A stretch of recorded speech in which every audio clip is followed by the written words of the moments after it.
when I say hello. My name is Nick Dagan Best.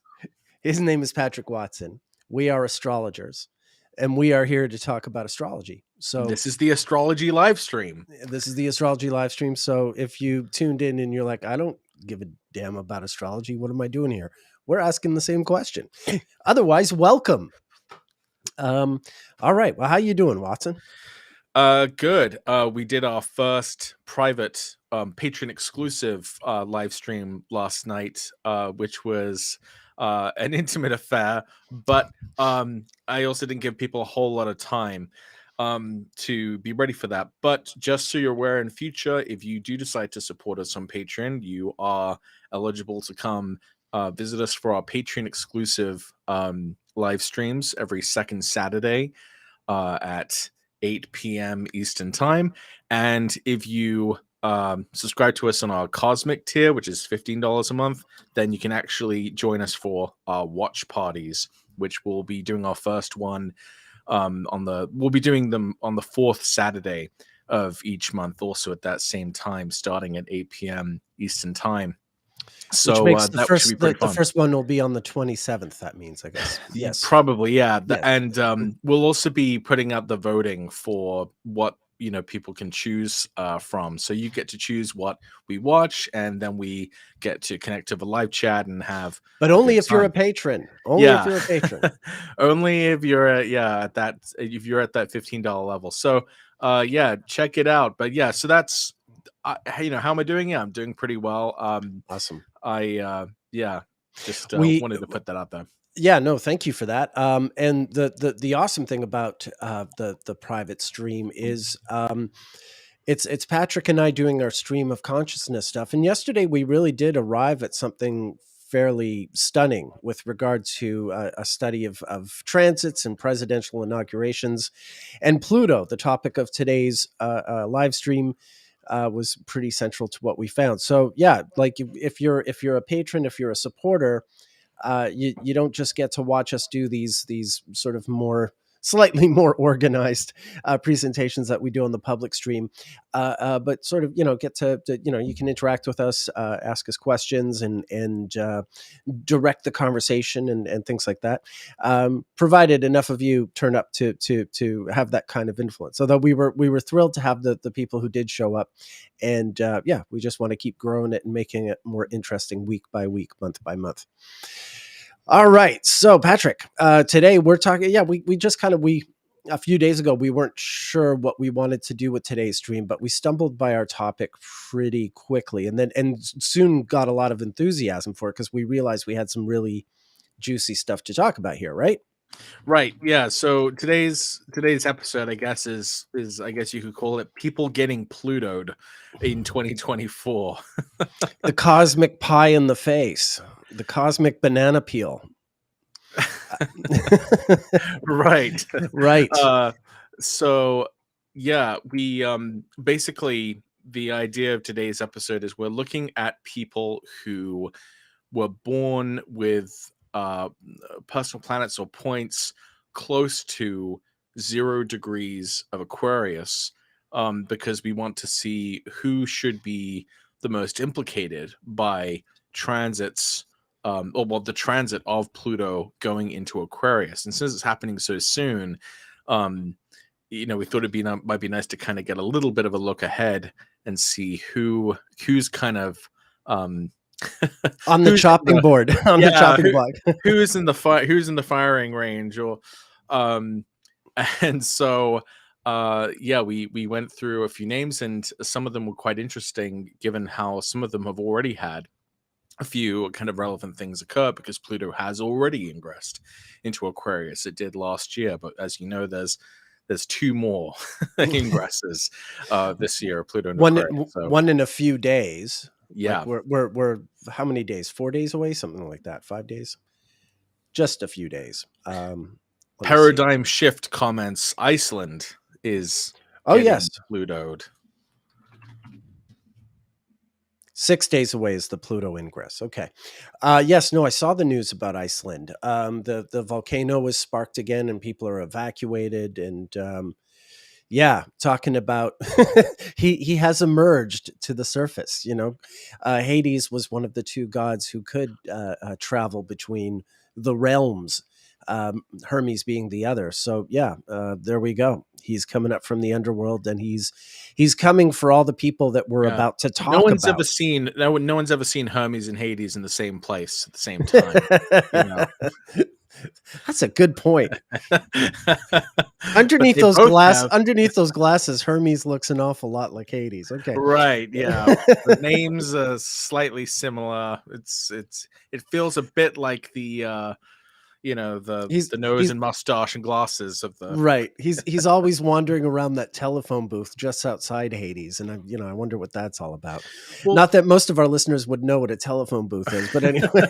well, no, I mean the reason I say this actually is because there's this theory of the outer planets being kind of like octaves or like higher expressions of some of the inner planets. And I remember talking about this with Robert Schmidt, the Mhm. head translator and leader of Project Hindsight, the late great Robert Schmidt, and he was explaining to me his theory of how Uranus is kind of like a transcendental sun, because the Mhm. sun is sort of uh, Individualistic. yeah, individualistic, and so Uranus is sort of a more extreme version of that. And then he said that Neptune is kind of like a transcendental moon, because the moon is more collective Yeah. and collectivist. Yeah, so like Neptune does it to a real extreme degree.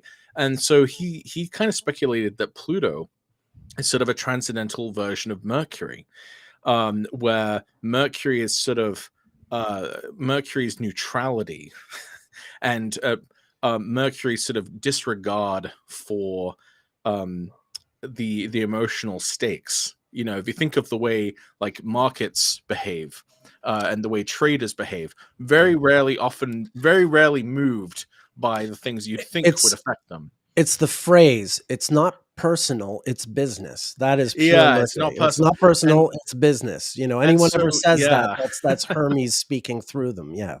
So Pluto is the extreme version of this, because it's like it doesn't have a regard for what it is. It just takes it to this nth degree. From larger to smaller, from smaller to larger. There's this kind of amoral kind of uh attitude or perspective of Pluto, that it sort of doesn't have. It has its sort of own agenda, and it may align with a given planet that it conjoins with or not. It's sort of a. So in a way, I think, I don't know how seriously I take it, but I guess I have some degree of appreciation for that idea of Pluto as a sort of transcendental version of Mercury, in the same way that Uranus is of the sun, Neptune is of the moon. So that's kind of my perspective on going into interpreting, what should a Pluto transit mean. it's it's kind of, it empowers a planet that it's conjunct, but it can also taint or corrupt and demolish and devour and consume the planet that it's associated with. What are some of the words that come to mind I when would you think I, of interpreting a Pluto transit? the two words I like most are transform and transport. The transformative properties of Pluto, they get covered pretty thoroughly in astrology. That's a pretty top, commonly used keyword for Pluto, and I would say that it's accurate, but more succinctly, it's transportative. It doesn't just transform the individual or the entity in question, but transports it into some new sort of area of life. One begins the Pluto transit, say, in a penthouse of a high rise, and ends it in the alleyway outside, or the the other way around. That is sort of your classic kind of Pluto experience, is that one soars to the heights, or one falls to the depths, or undergoes some kind of weird journey through a world that is uh, uh, utterly foreign to the native. And through that journey, the native transforms in some way into Mm. something that has adapted to because of the course of that journey. Yeah, I want to address some of the comments we got here. So poor Sid has commented that they're going to get Plutoed, unfortunately, with a crying emoji. Chelsea says, "Hi guys, Taylor Swift has Venus at 1 degree Aquarius." Yeah, How she's funny on the you list. mentioned that. How She's on funny. the list. Yeah, she's there. And D Fear God has commented, "Today Pluto will get the Exalted and Aquarius badge." I'm not sure about that. I mean, I don't, yeah. we're not really modern rulership type guys, but I think that Pluto certainly has a significance in Aquarius, even if it doesn't get sort of a title like Can we just sort of touch on that since it's come up? The whole Sure. question, how we use rulership in astrology, has to do with the sort of this hierarchy system, this hierarchical system, whereby any of the planets can dominate any of the other planets. If Mars is in Pisces and Jupiter squares it from Sagittarius, that Jupiter has dominion by rulership over that Mars. That Mars is answers to the agenda of Jupiter insofar as it carries out its actions. But the outer planets are not modified in this way. They cannot be sort of dominated by the visible planets by rulership. And the whole premise of planets being, in the sign of their rulership is that it makes them stronger, and when they're in the opposite sign to their rulership, it makes them weaker. And yet, when if Neptune sort of, according to the modern astrologers, rules Pisces under this sort of rulership scheme, in the late 1920s, when Neptune went into Virgo, Neptune should have arguably been very weak, but it was that transit of Neptune into Virgo that coincided with the introduction of talkies into cinema, merging voice and image into this one art form.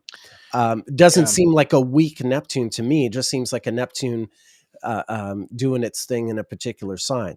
Right. So yeah, and ditto for, say, Uranus and Leo. Uranus and Leo should be weak, but that's the era of Elvis Presley and James Dean, Elvis Presley, Marlon Brando. That's all like the Uranus and Leo period. The youthful rebellion, basically. The cool guys. Yeah. So that doesn't look like a weak Uranus to me. I really think that the outer planets are just too powerful to be.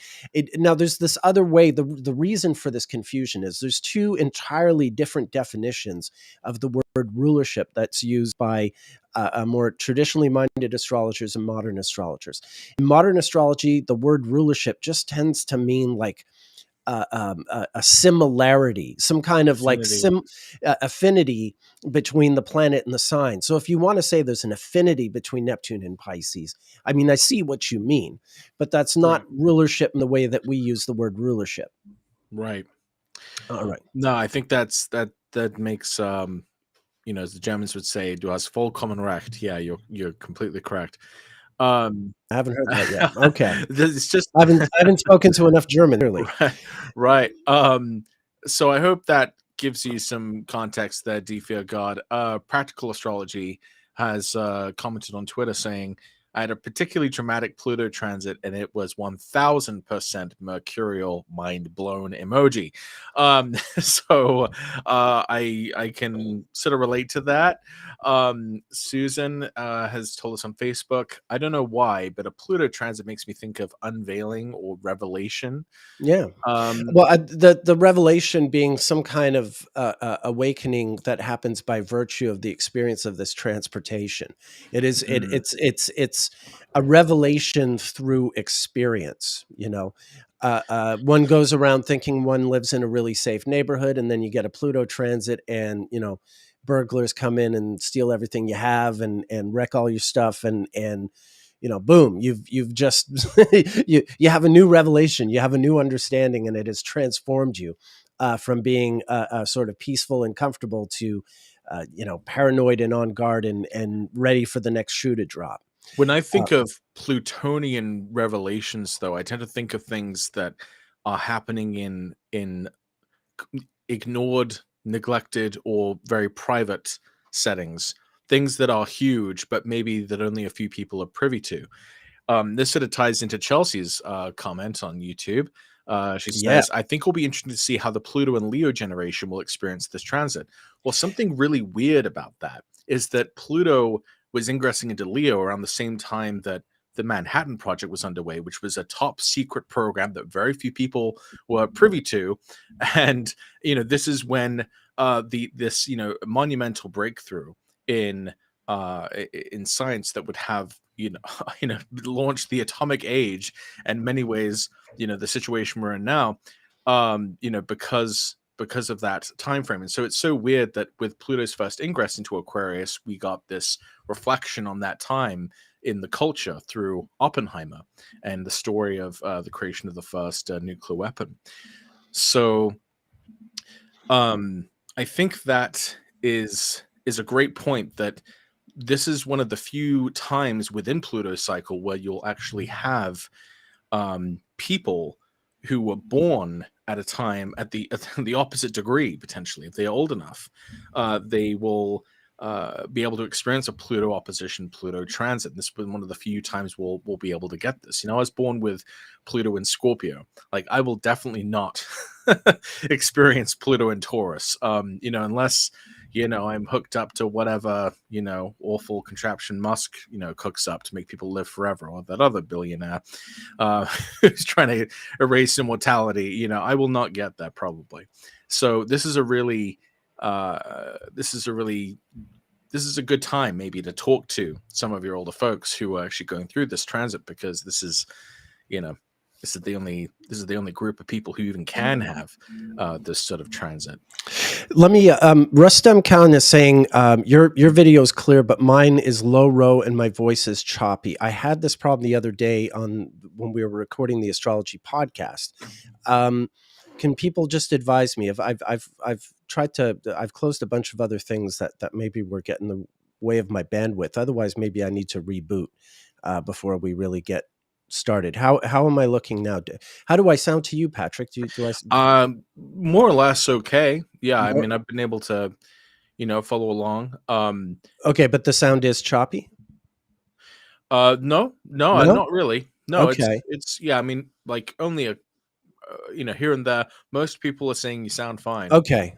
You've had like 4 comments now saying you're okay. good. All right. So good. With that in mind, I wanted to say the thing that makes this unique for the Pluto and Leo generation is that Pluto's got this really eccentric orbit whereby it spends a really long time in Taurus and a very short time in Scorpio. The axis is really skewered, not unlike, say, the eccentric orbit of Mars. It has a very extreme, way more orbit. extreme, way more extreme than Mars. Very extreme orbit, and because of this, being born with Pluto and Leo, as one is heading into the shorter half of the Pluto cycle, it makes it possible to live long enough to have a Pluto opposition transit. I have Pluto in Virgo. If I live to be old enough, it'll happen to me too, but at a later age than it's happening to the baby boomers, for instance. As we head further and further now into the slower end of the Pluto transit, as it goes, from Aquarius into Pisces and Aries later, and eventually Taurus, which will, I think, close out the century. So with that in mind, the Pluto opposition, Pluto transit is not something that everyone in history gets to, have. Like people born with Pluto and Taurus, none of them could have lived long enough to have, to see the transit of Pluto into Scorpio. They would have had to live, over 100 years. So it doesn't work out that way. So that's a curious thing about Pluto, is that we're actually going to be seeing this with some people. I guess there were some, Pluto and Cancers who saw the opposition to, from Pluto and Capricorn. So it's not like this is the first generation it's happening to, but it is something that doesn't happen to everyone. So that's also interesting to look at.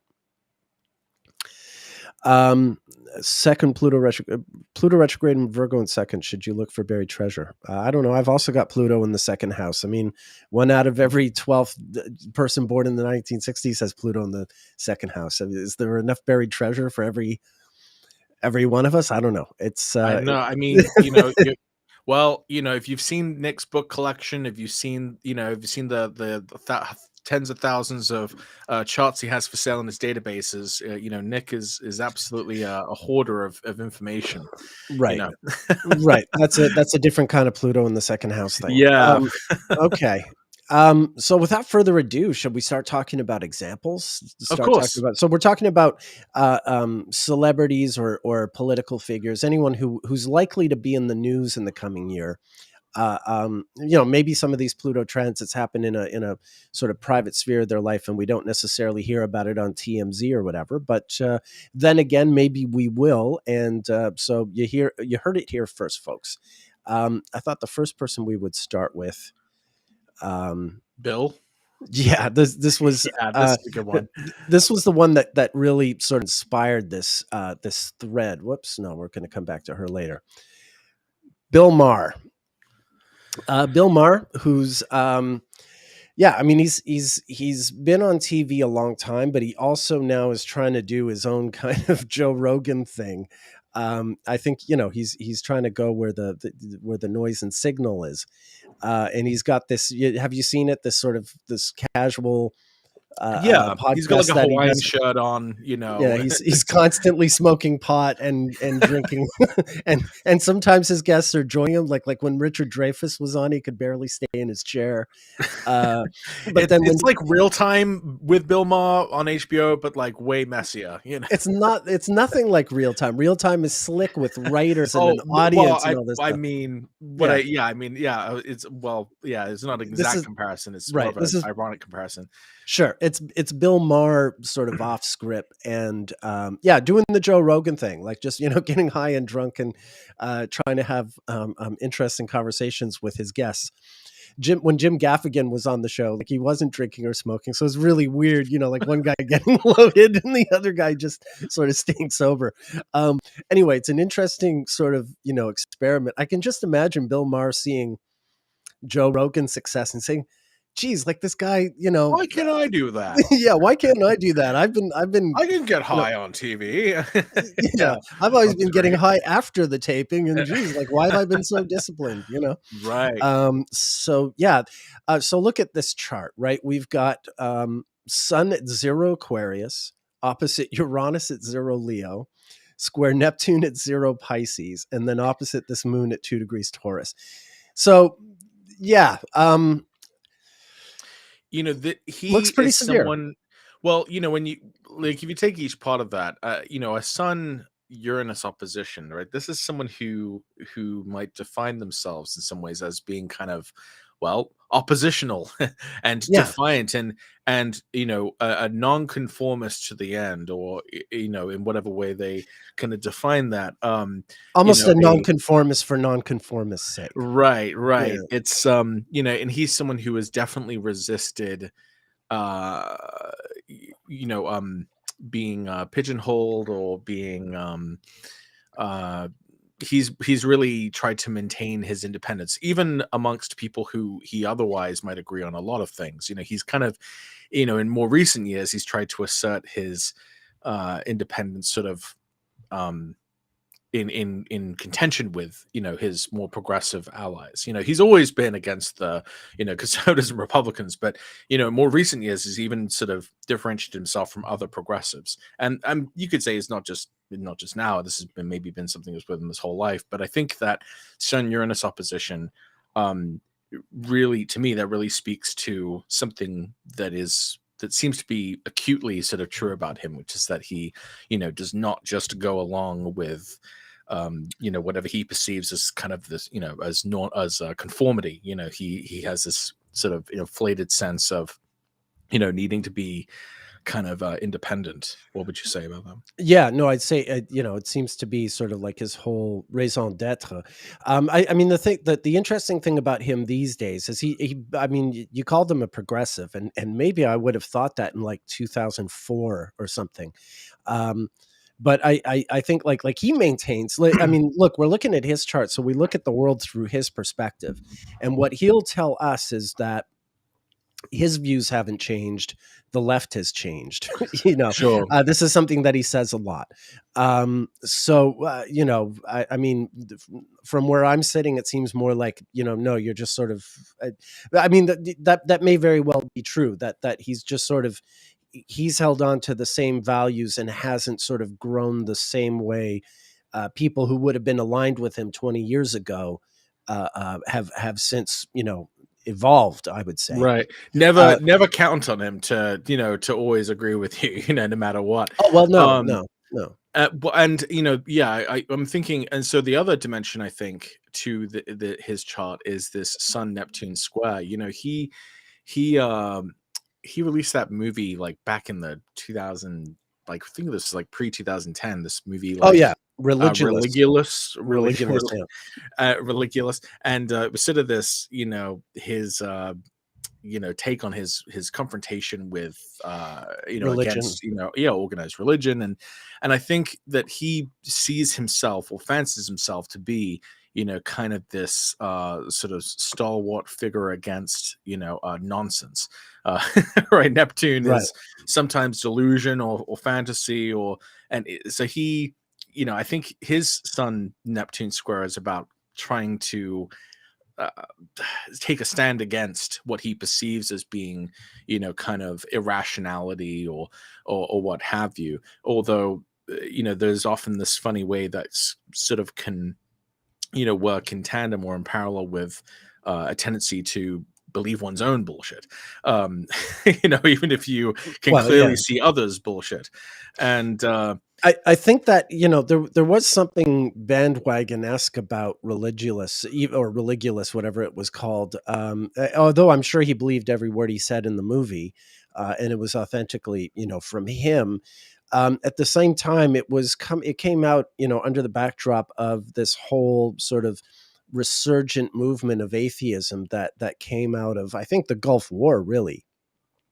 I think especially after 9/11, though, that was when you get those four horsemen of the apocalypse. Exactly. Richard Dawkins, Christopher Hitchens, Sam Harris, Dennis something, right? That guy. Dennison.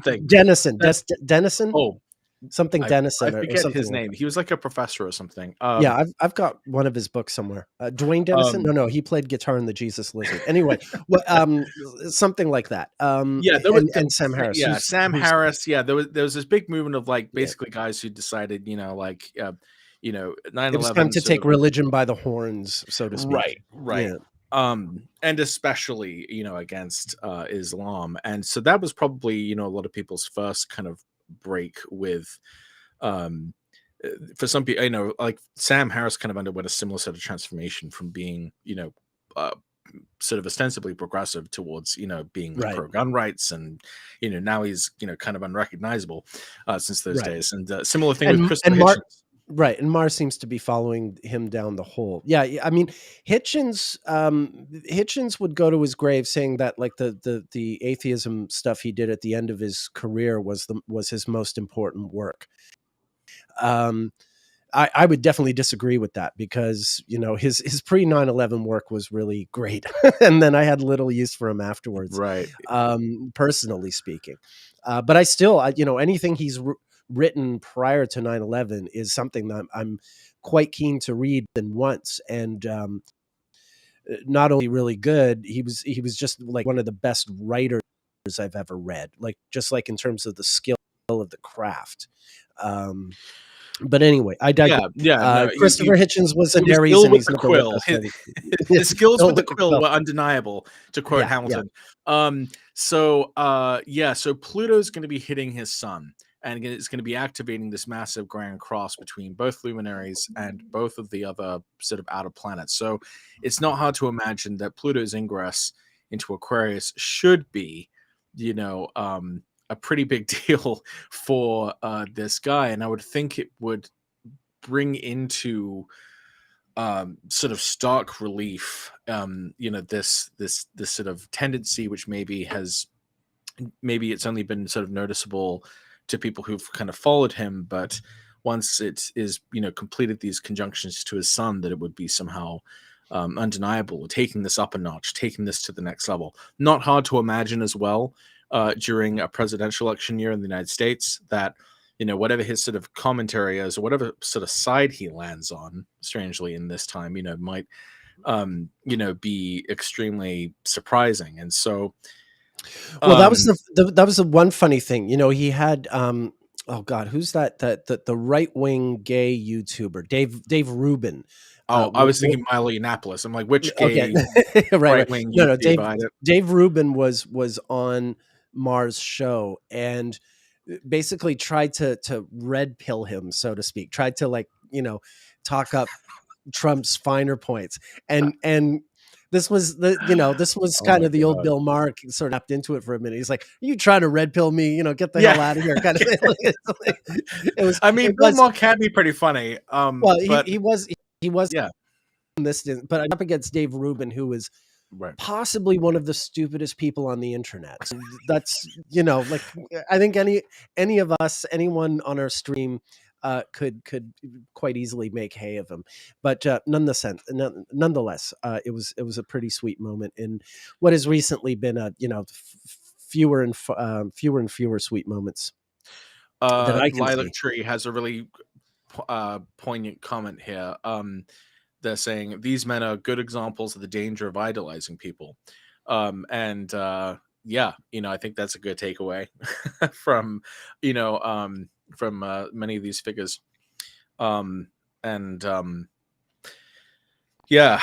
All right, enough Yeah, of the that's show. good. Shall we move on? Shall we move on to the next one?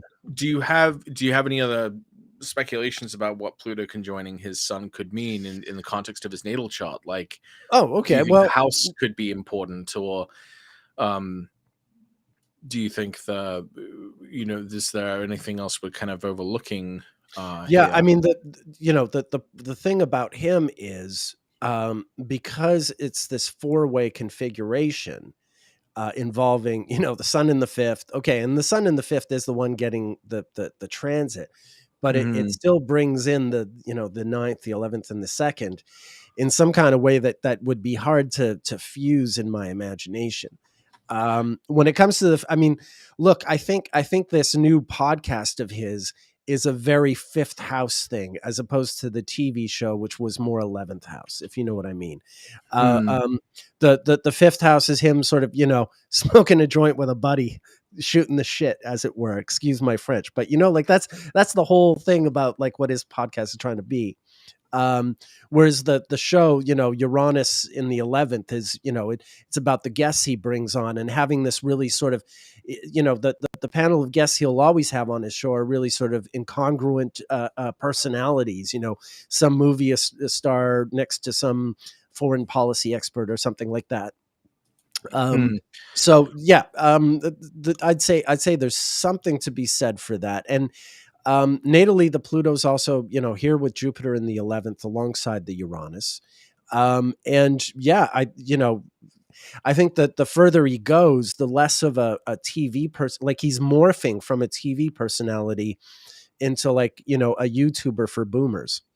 Because YouTube is Right. where YouTube is killing it compared to broadcast Right. television. I mean, that's the Right. thing he's really wrestling with is he's been in broadcast television literally since the 90s and since the 20th century, and he finds Right. himself in this redundant medium, and he's look at that chart. He wants Right. to be with it. He wants to be in the middle of the action at the vanguard. He wants to be always on the winning team, and with the most sort of contemporary and up to date format, and so that's what he's doing. And so Well, yeah. I think we're witnessing this transformation where probably by not long after the election, his TV show is just even less even less relevant than it is now, and that he finds his Right. little niche, smoking Well, pot with old I think comedians of and stuff. the fifth house as being like young people or the younger generation, and even the topic of children itself. And so, that would make me wonder if, with Pluto conjunct his sun, that he somehow gets the attention of a younger crowd or something, since he will be on YouTube. It seems inconceivable, but given that he has that Sun Uranus opposition, it's like a dramatic change in allegiance, or his fan base sort of changes forms in some sense, and he obviously is reaching a completely different set of people on Facebook Reels or stories or what have you. And the fact that it's going to be making this square to his moon, and that's the ruler of his 10th, that also kind of tells us that the Pluto conjunction, the Pluto square, should have to do with some aspect of his reputation. Mm-hmm. And then the square to Neptune, of course, would also say something relevant to his sort of financial status and his mode of livelihood. And He so literally owns a sports team. I forget who. He owns like a baseball team, I think, or a football team. Maybe someone in chat knows. But I mean, he's rich enough that he doesn't. He's a resolute bachelor. The interesting thing about that Sun and Mercury in the 5th house, like, what if Pluto going into Aquarius means he finally becomes a dad? Yeah, I mean, that would be really weird. I mean, because like you can see from his chart, he has Saturn, the contrary to sect planet, Saturn ruling the 5th house, and that's conjunct Mars. So it's I mean, we can. And conversely, Mars rules the 7th, and it's conjunct Saturn. So he's kind of that kind of shows us that he has a certain maybe attitude perhaps towards that entire part of life. And so he does. As he makes very clear, he is a committed bachelor, and it would be completely unthinkable that he would become a father. But he might even become but like I'm sort of hinting at, with his new audience and the new people he's reaching on YouTube, he may become a father of a different sort to a new generation. Maybe Pluto and his son. So anyway, that's I just wanted to go a little more in depth with his actual natal chart. Yeah, no, thank you for that. We do have a time chart. Not everyone we're looking at today has a time chart, so it was a good idea to just to go there and look at it on that level. All right, cool. Shall we move on to the second person? Let's go ahead. Now the next person we don't have a time of birth for, but someone's saying they can't see the whole chart.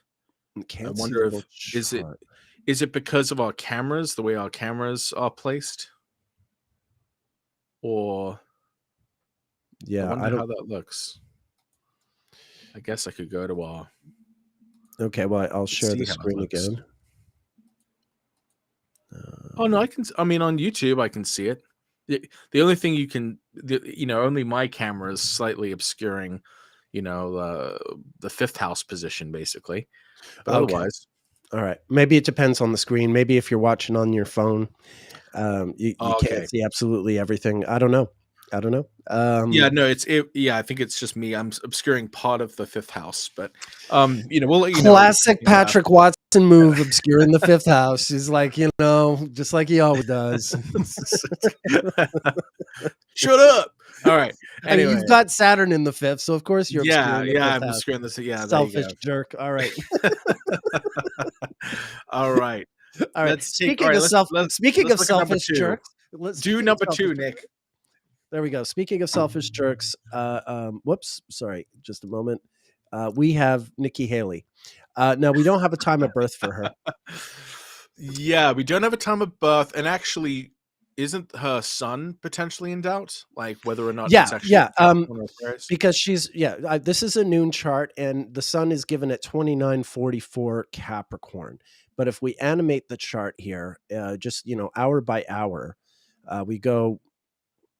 why is it on Emma Bunton's silly thing? This is one thing I can't stand about. The universe really wants us to talk about Baby Spice. I know, and we will. Okay, here she is. We will. Well, actually, not just Baby Spice, but that's no spoilers. 1, 2, 3, 4, 5, 6. So if she was born anytime after 6 p.m., Nikki Haley has an Aquarius sun as opposed to a Capricorn sun. But either Sun trine Pluto too. Right. But either way, and Sun trine Saturn as well. Like if the sun's at 29 Capricorn trine Saturn. I couldn't even see that because I was blocking the chart. Classic. Will you just stop it? Is there a way to move my camera to like the other side of the screen or something, or change the direction? What if I do this? Okay. And then that just makes us bigger. Then we're it's not quite right. You want to try a different configuration? Let's see here. What's that like? That's maybe better. Maybe that will be better. Throw up the chart. Or there's this one. That might be Okay. better. All Let's right. try Yeah, that. let's try that. How's Okay. that, everyone? Yeah, let us know. Okay, so Nikki Haley, if she's born after 6 p.m., is an Aquarius sun. Otherwise, she's a Capricorn sun. I'll just put the noon chart back up for now. Either way, Pluto is transiting over her sun back and forth Like over the course of right this year. now, like Yeah. very, very close to wherever it is. And that is interesting. Because strangely, the I feel like the election coverage has been very kind of muted. It's almost been hard to remember that it's actually happening and that we're Well, actually here at the primaries. It's kind of well, I mean, um I've been following the debates. I haven't watched the debates, no, I haven't watched them. but I've watched all the sort of reports on them and what have you. Well, all the reports. I've watched a lot of reports on the debates. Um, and yeah, I mean, it's been this sort of futile thing where it was, Nikki Haley and DeSantis, and I mean, Chris Christie just dropped out, Yeah.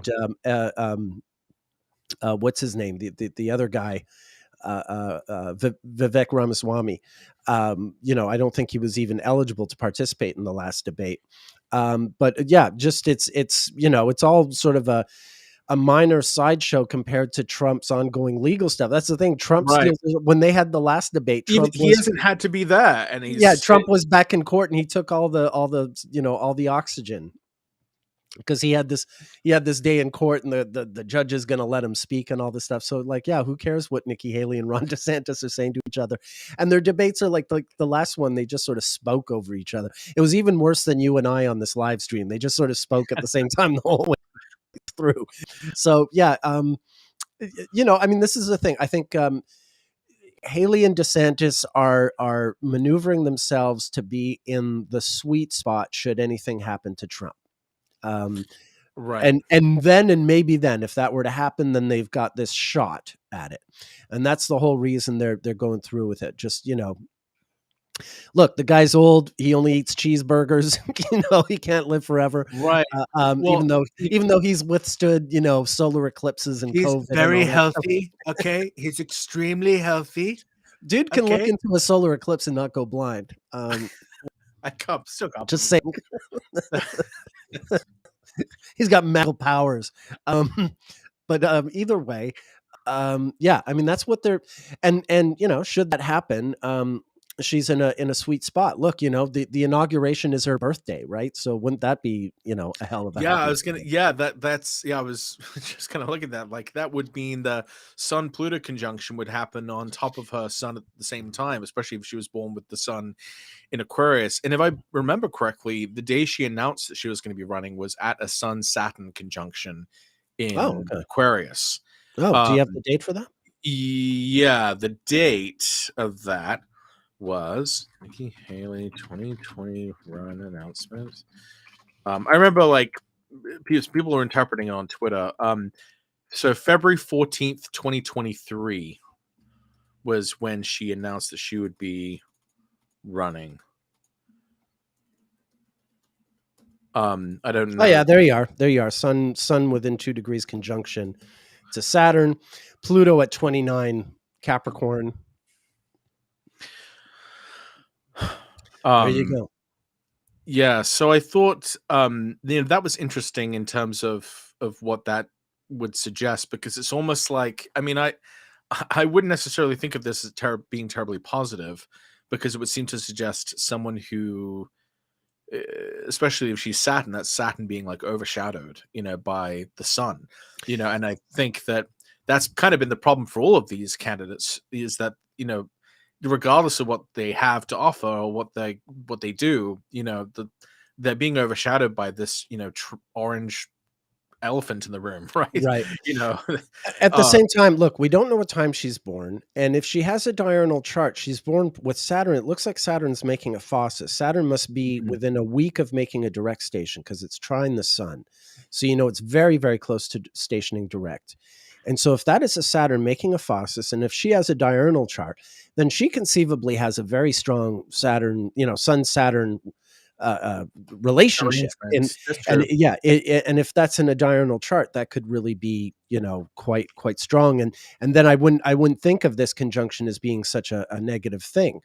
And I know Saturn's Yeah. in its own sign, and that should, technically make, it's technically Saturn's in its chariot, and it wouldn't receive the harmful effects of combustion. I mean, ultimately, the thing that I think the Pluto conjunction probably means for a sun, and obviously we don't know in the more specific context of her chart without a time, but I imagine that regardless of what happens, that because she was a contender at this point, that this either like sets her up for having some other kind of success later on, or ends up being that kind of dark horse candidate. Who knows? Maybe Yeah. this will be Trump's selection as his VP. Maybe Right. this still leads to some sort of position of significance. And She doesn't attack Trump. So I mean, that's the other thing. She's obviously, and Trump has said that he's already chosen his VP, right? Which, I mean, not that we need to believe anything the guy ever, but right, he has said that recently. And Nikki Haley, insofar as, like, if the debates have meant anything, she has been the star. Like, they began with Ron DeSantis as the star, and they're ending with her obviously sort of, easily surpassing him. being kind of Christie's gone, Ramaswamy's gone. So yeah, I mean, insofar, the like, last yeah, remaining, but she certainly doesn't give off so many awful vibes as I don't somebody. know. I mean, she's Just not like, ask her about the Civil yeah, War, man. Ask her yeah, about the no, Civil War. I mean, I don't, I'm not saying, and believe me, if anyone knows who I am, they know Yeah, I'm not pulling a lever for her, but yeah. when, Okay. I yeah, mean, she's amongst not the good at her Civil no. War history, is she? She can't say Yeah. the word slavery. How do you answer a question like that without, referencing the Right. most obvious thing about it? Have I heard that Michelle Obama may be running? That's what Stephanie is telling us on YouTube. It would, I have geez, not heard that. no, I have not heard that. They better say something about it, but I watch the news and no one says anything. So Chelsea is asking if the upcoming eclipses will affect Nikki Haley's Mars Uranus opposition. let's see here. The eclipse is at what, 18 or 19, something like that. And yeah, so it's opposite the Uranus, and it's pretty close to the Mars. So the answer is yes. And look, she was born pretty close to eclipse time. It looks like she was born maybe 4 That's days right. after a solar eclipse. Well, actually, her moon ends up being really close to where the lunar eclipse will occur in September of this year. But that we don't know if that's her moon. Remember, like, But that's true. We don't yeah. know. It could be roughly in that If she's range, born but at noon, yeah. right. That's true. But yeah, you can see she was born 4 days after a solar eclipse and also 10 days before a lunar eclipse. So, yeah, that's Nikki Haley to answer the question. Yes, I think that Mars Uranus opposition does come in the way of the eclipse, but we don't know what time she's born, so I don't really want to speculate on what it means for the houses. Shall we move on to someone else? Yeah. Let's continue. This is someone with a time chart. A time chart. Now, I don't know how relevant Kellyanne Conway is going to be now. I don't think she's still. She was Trump's press secretary for a That's while, right. right? And this big apologist, right? I mean, she was the one like who just she coined the phrase alternative facts. Yes, yeah, amongst other things. But then at the same time, her husband is like a Trump enemy. Her husband is a well, and check out her seventh, right.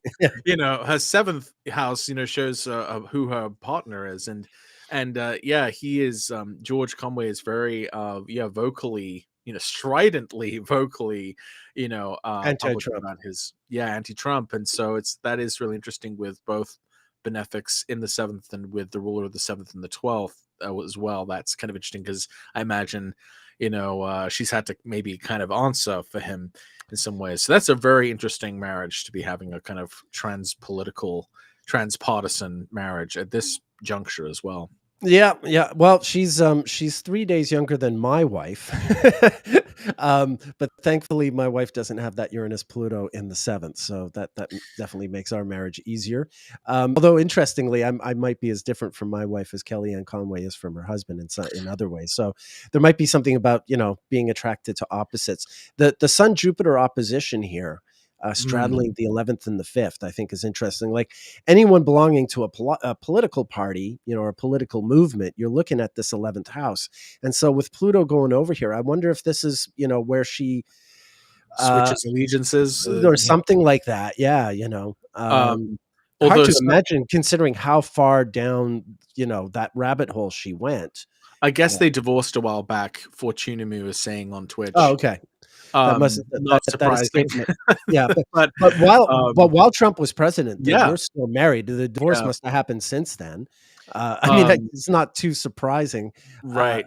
but regardless, So the Sun rules her sixth house in her chart because the sixth house is in Leo. So Sun, right. with Pluto conjoining your Sun while it's ruling the sixth house, I might wonder if that would be, I don't know, undergoing sort of like medical tests or something along those lines because of the sixth house's connections to bodily Yeah, health. I don't want to speculate too much on that, but you could also say though that the sixth, represents people who are of assistance to you and your own engagements with work and duties. So in that case, like Pluto, conjoining her Sun could be about returning to a sort of uh, strife-filled work situation.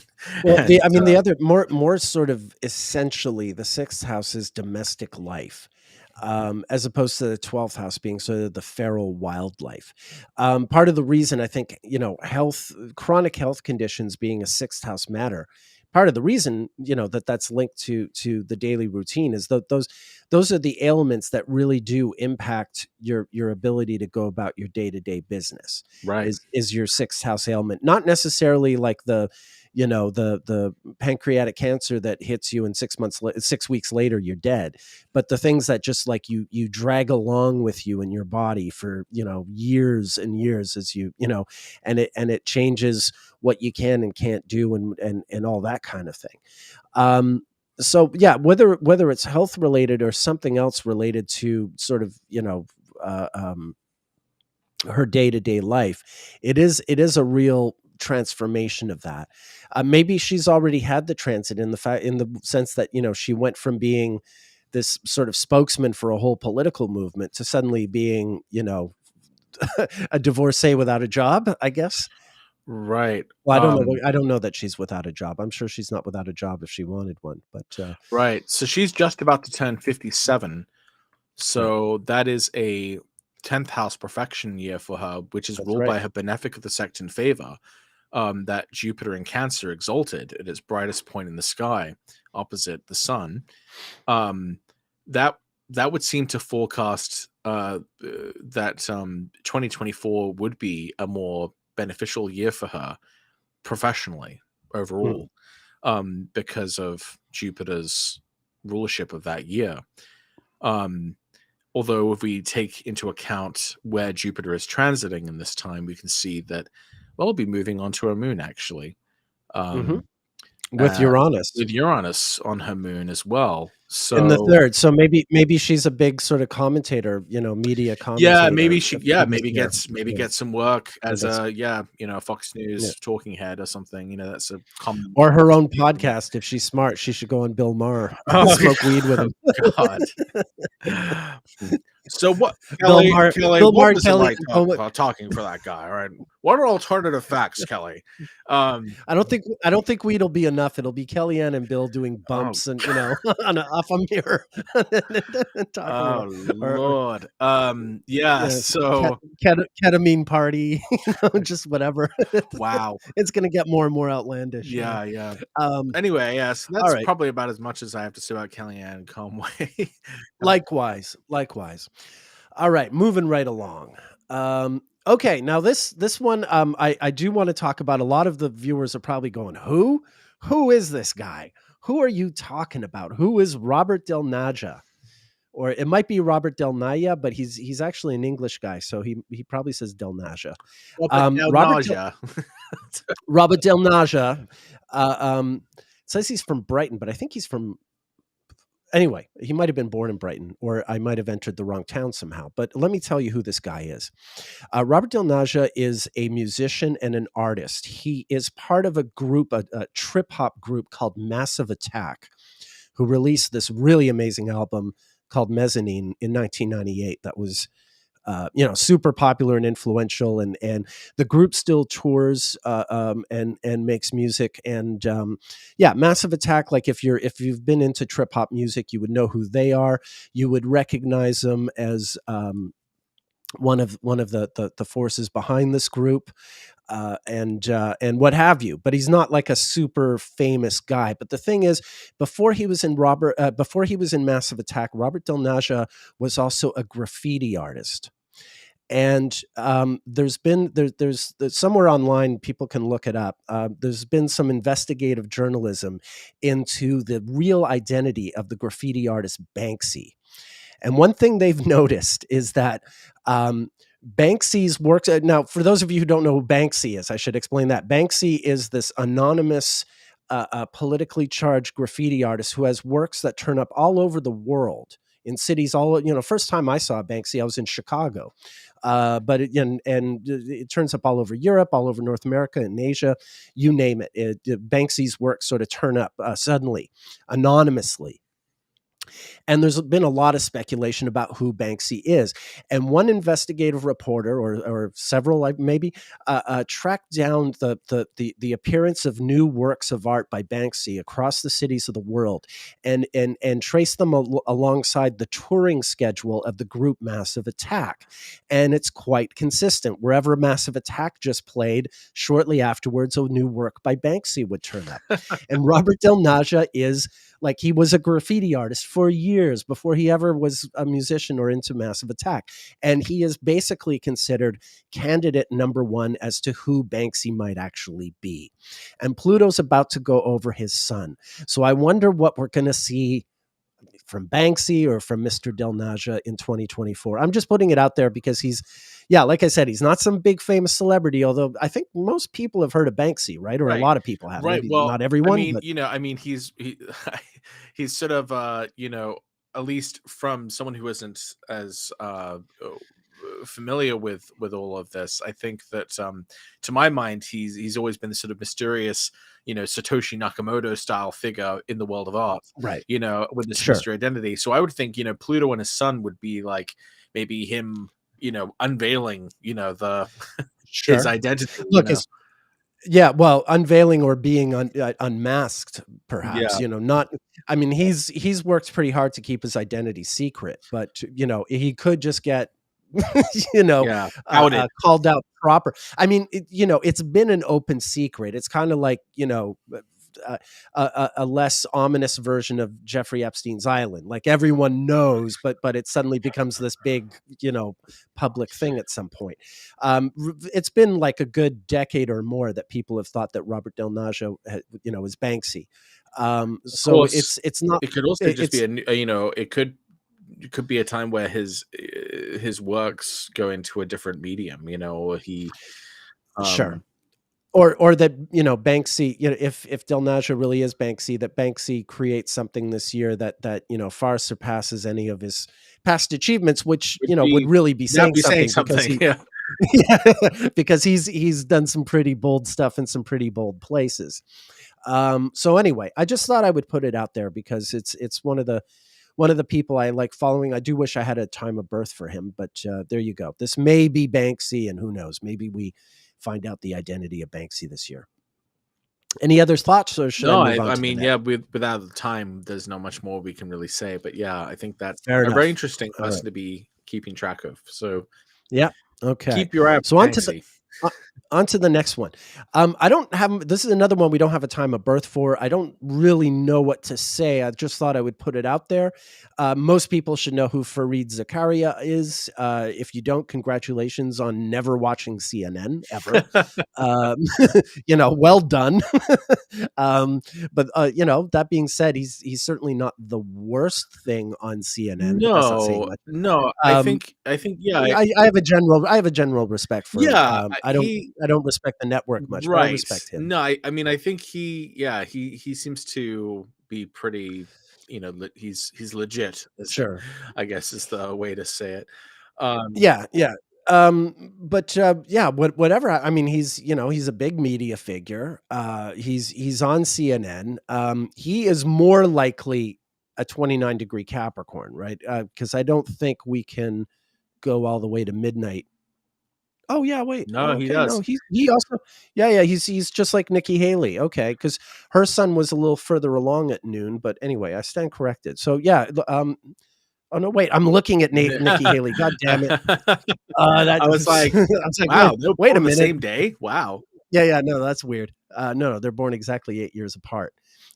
No, I'm right. You can't get to midnight and have him be an Aquarius. So he's, excuse me, he's definitely a Capricorn sun.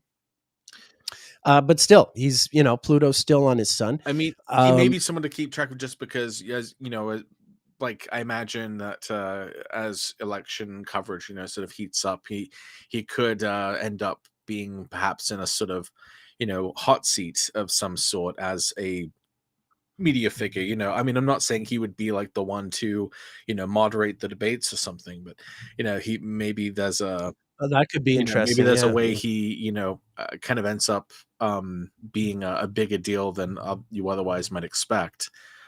Sure. Yeah, could be. Could be.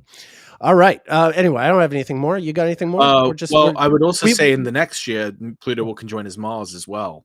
So there's this yeah, next year? 20 Does it go all the way 20 to does it go? 5? Oh, I I don't assume. think it goes to 5 until like Okay. 2026. I could be wrong, but I don't think so. Okay, well, I mean, I really don't think so. its track there, I guess, Yeah, sure, it sure. would make me think that he would probably in the next few years then be emerging as maybe a figure who, it really incites, sort of, or inflames, passions on multiple sides of an issue, like someone who's that's Right. being kind of a lightning rod.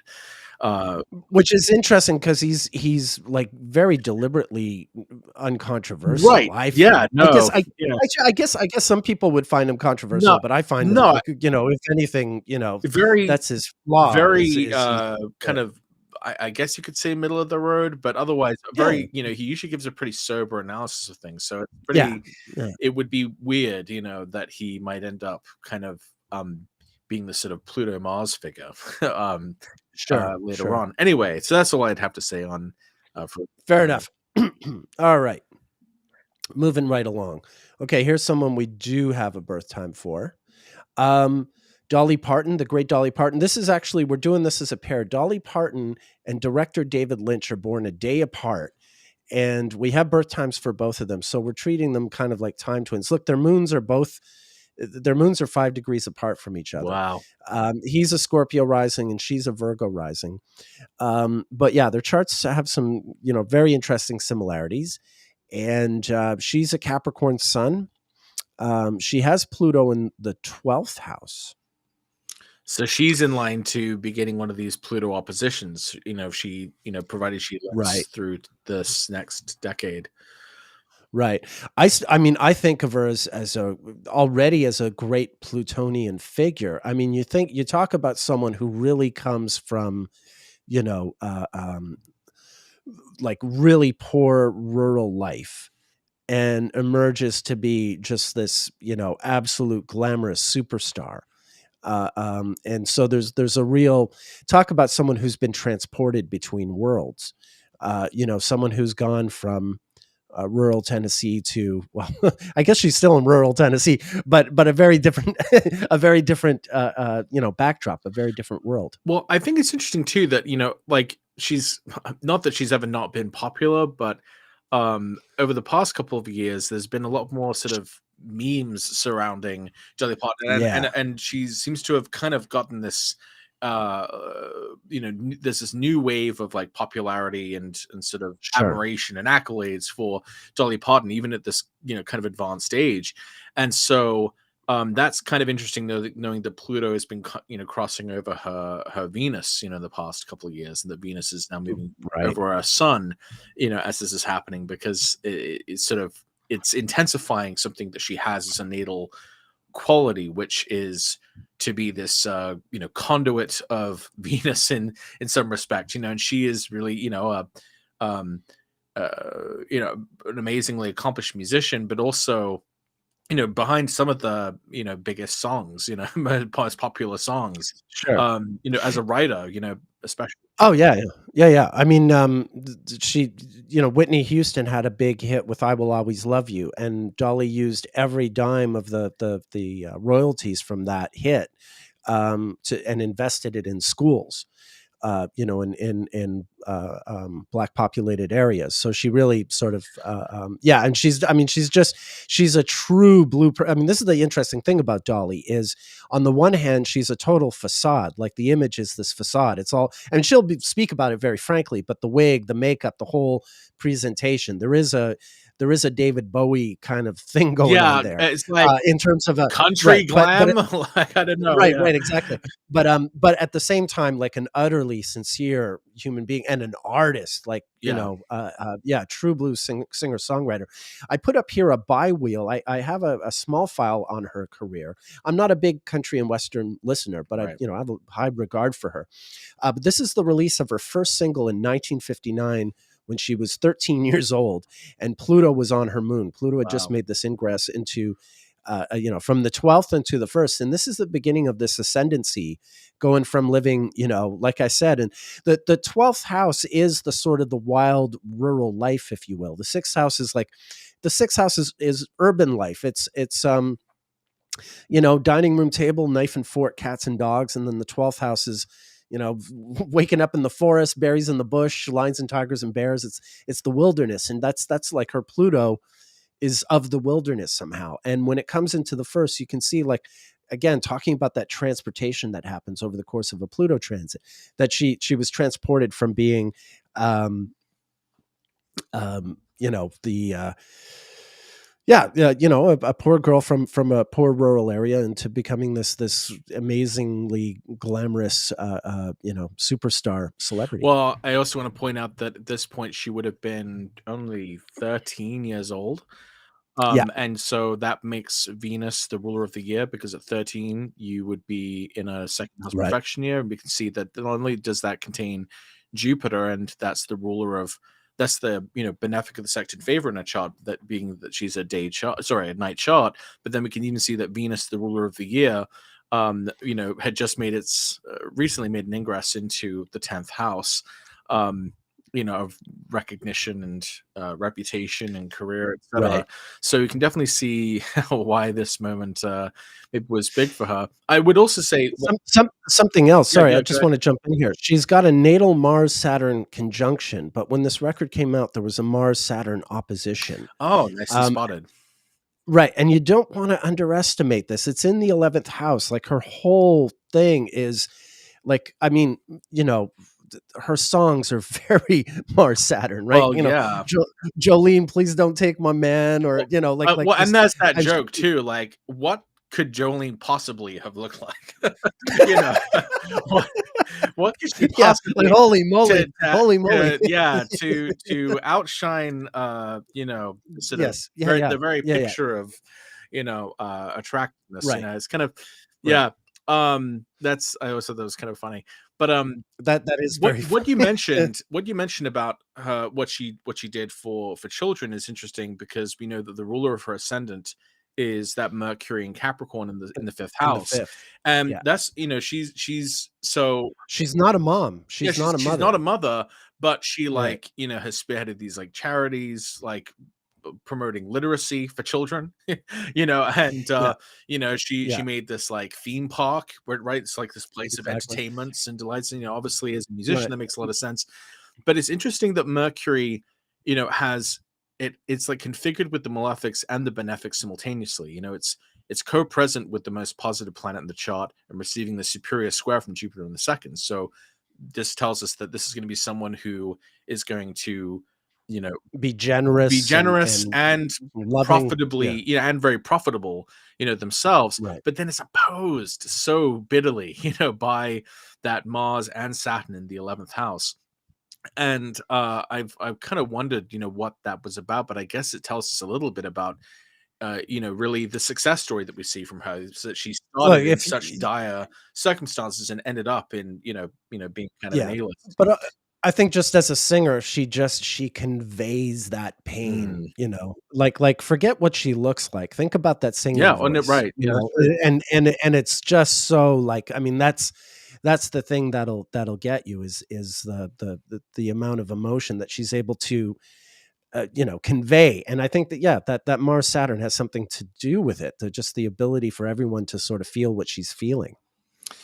Right. That's a great point. That makes me think of Adele and how she has the ruler of her Yeah, ascendant in the 12th, I think opposite Saturn. And so she's another singer who, right, is kind of known for her very, tragic, moving, kind sure, of ballads. Um, right. so Yeah, Dolly is of course one amongst many very capable Capricorn Sun singers, and that's part of the thing about Capricorn. You wouldn't have thought, like, instinctively, that there would be so many Capricorn singers, but that there are. I mean, it just, the list is formidable of great Well, Capricorn singers. Capricorn isn't a But terrible sign for Venus. I mean, Venus does right, have right, trigonal rulership yeah. of Capricorn, especially during the day. So it's But not it's also, it's the ability, like, Capricorns are tough on the outside and soft on the inside. You know what I mean? Like, there's like a front they're like of a strength. well-cooked fry. Right. Okay. Okay, Okay. sure. Okay. Um, if you say so. Yes, Dolly Parton is like a well-cooked fry. No, but Capricorn singers, can convey that vulnerability, and like vulnerability through a sort of a filter of power. Um, Now, if that phrase means I anything, still think maybe that's a so. word salad. I don't know. Another thing that comes to me too, and I'm thinking about Mars Saturn in the 11th. One thing that Dolly Parton in some ways has gotten a little better about is, I think she has really felt the pressure of her of like not disappointing her fans. Like she knows that like she appeals primarily to like, I guess, like red state America, right? Country is sort of the Right. music of that people. Usually, but not But her. no, She yeah, was she was she was woke before there was a right, word right. for I it. mean, yeah, no, Yeah. absolutely progressive. But so she's tended to, like for example, she turned down receiving, this White House Presidential Medal of Freedom, or whatever. Like, basically like this, civilian honor. Mhm. Um, she turned it down from Trump, and I think she turned it down from Biden. Maybe she turned it down from Obama as well. I can't remember.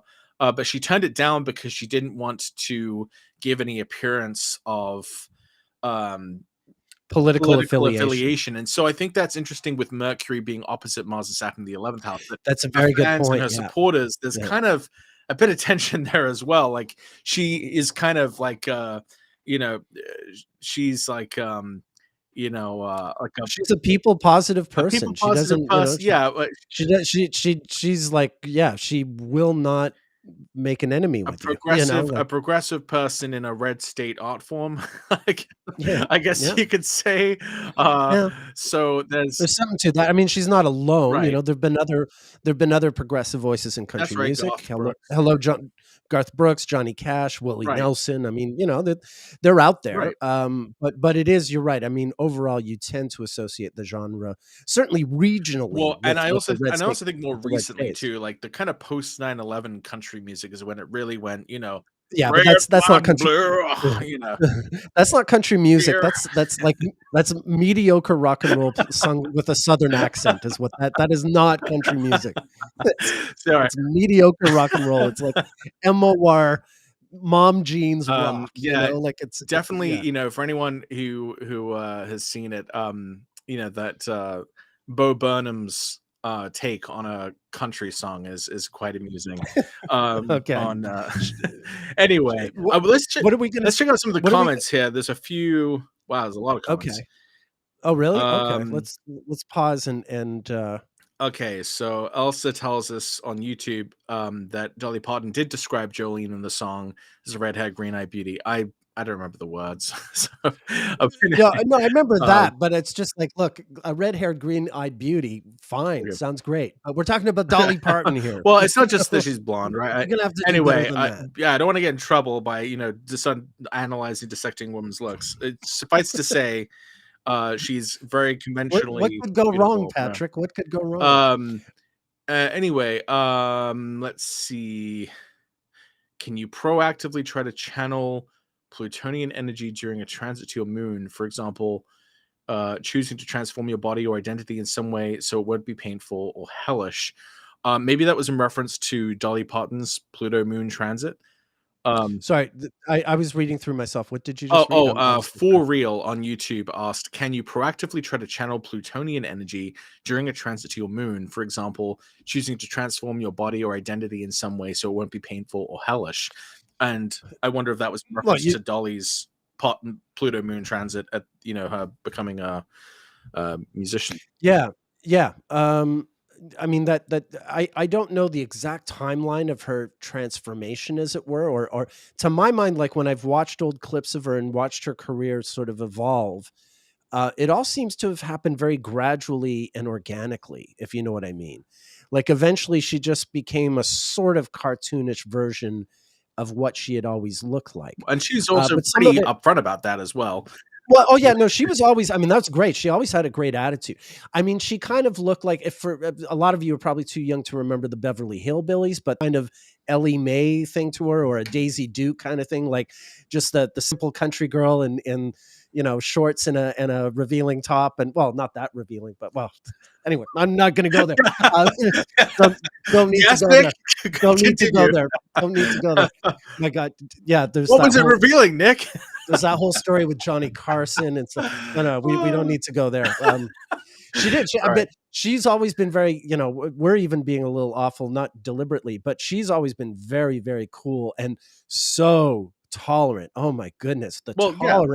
the tolerance on this person for the kind of BS that she's had to take is formidable. But yeah, I think that Pluto crossing her moon is the beginning of this very slow, gradual transformation. Well, and I would say development of her persona as Pluto went through, that house, because really the kind of look that she sort of defines in a sense through her young adulthood is sort of what she continues sort of emulating through Right. later phases of her career. V Yeah. Cubed recommends I know. accentuating top. Okay, enough. Anyway, all right, next. let's go to David Lynch.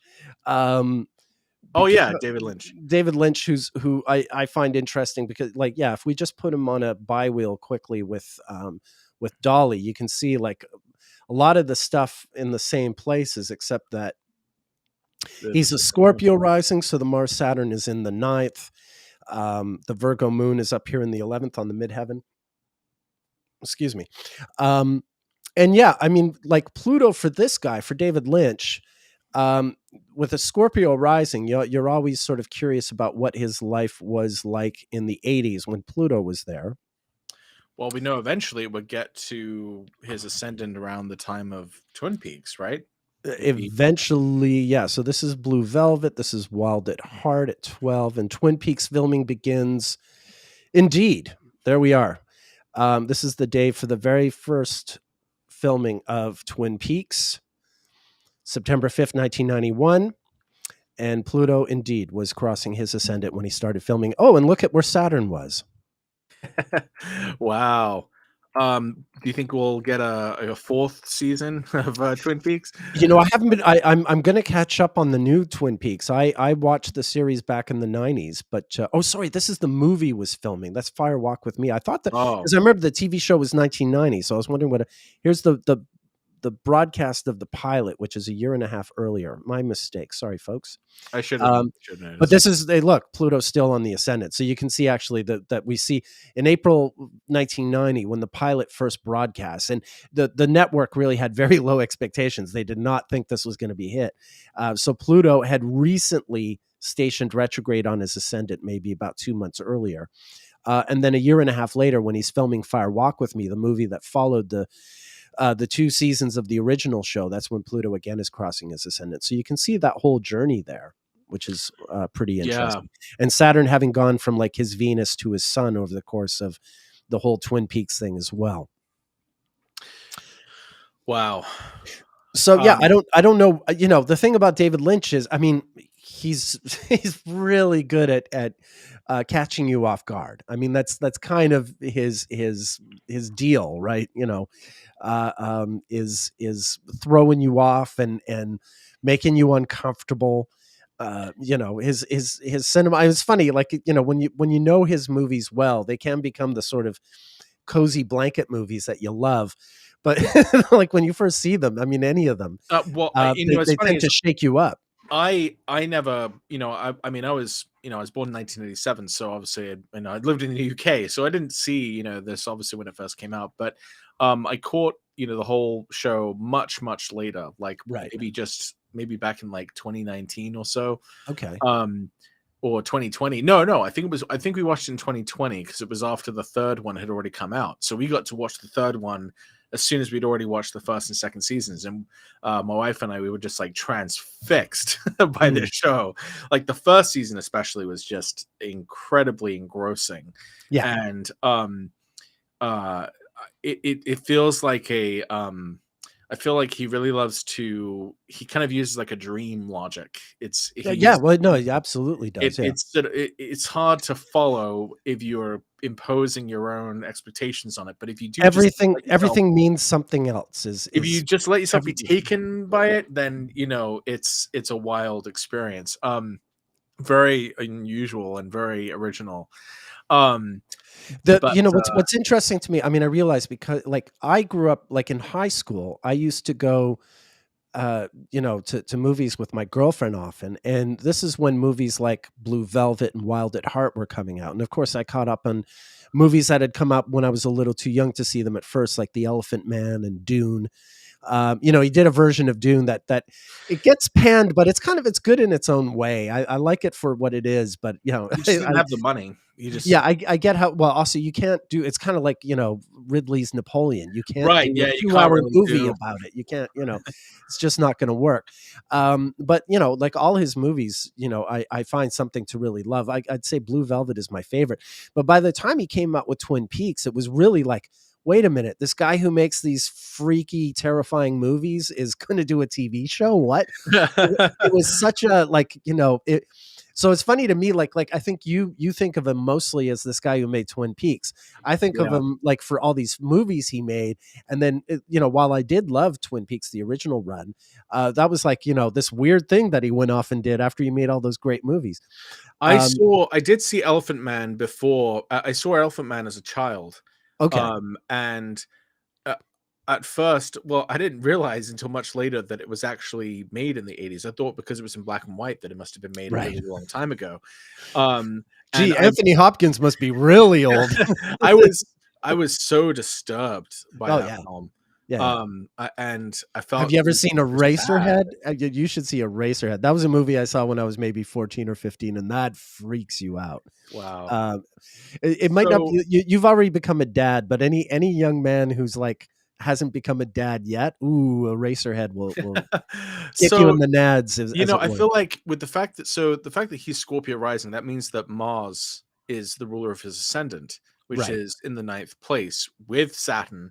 I mimight have difficulty reaching an interpretation that matches David Lynch just from going off of that alone. But I do think that you could sort of make sense of that Mars Saturn conjunction in the 9th in terms of the 9th is the place of dreams, and he is clearly. Oh yeah, his things are sort of nightmarish. It's just nightmarish vision of reality and Yeah. how he transmutes that into his sort of written works and cinematic works. I assume that that's what it's about, but he doesn't seem like a particularly sort of tortured sort of person or something. He seems No, very that's whimsical the and thing. hilarious and just Almost childlike, right? I yeah, mean, just sort of floating on a cloud, like yeah, nothing could bother him. And it's like, but then you see this Lynchian horror right, piece he puts together. And it's just like, where the does this come from? Like, right. this is so just absurd and Yeah. wild. Yeah, he's something else. Okay, well, look, I don't know what Pluto's gonna, bring out of him this time around, but Well, yeah, given that he has whether it's more Twin Peaks or whether it's something new entirely, it should be interesting. Well, given that he has Pluto in the 10th house natally, and that the sun is the ruler of the 10th house, I would wonder about this conjunction to his sun as maybe when he is putting together some final project, perhaps. It may not be Twin Peaks, it may be something completely Yeah, completely new. But when we look at the fact that the last time he had a major conjunction to Pluto from to one of his angles, and that produced something that he that created a legacy that yeah, literally took him from generation spanning yeah, franchise. right. Um, To the point where you have a totally, like, you're 19 years younger than me and you have a different idea of who he is as an artist than I do, simply because of when we were introduced to his work. yeah. I'd already been a fan of his for not a decade, a good 5-6 years by the time Twin Peaks came out. And well, 4 years, I guess, since Blue Velvet, which was 86. So yeah, what a guy. Definitely got a lot of love for the Lynch, a lot of love for Dolly Parton. Looking forward to seeing how Pluto treats them. It's always treated them well in the past, so no reason to think it won't now. So no revealing tops for David Lynch. Oh God, okay. Sorry. Please.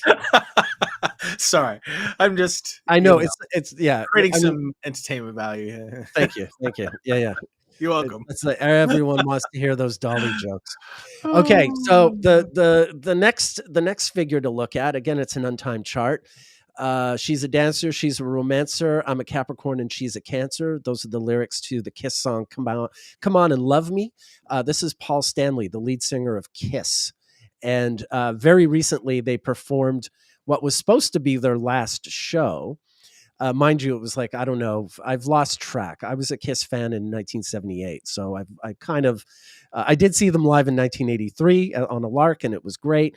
But they've kind of gone on and on. They've had a few farewell shows, at least 2 or 3. But this is really supposed to be it for Kiss. And they performed their last show about a month ago or so in December. And immediately after the show, it was like this big deal at Madison Square Garden and got a lot of attention.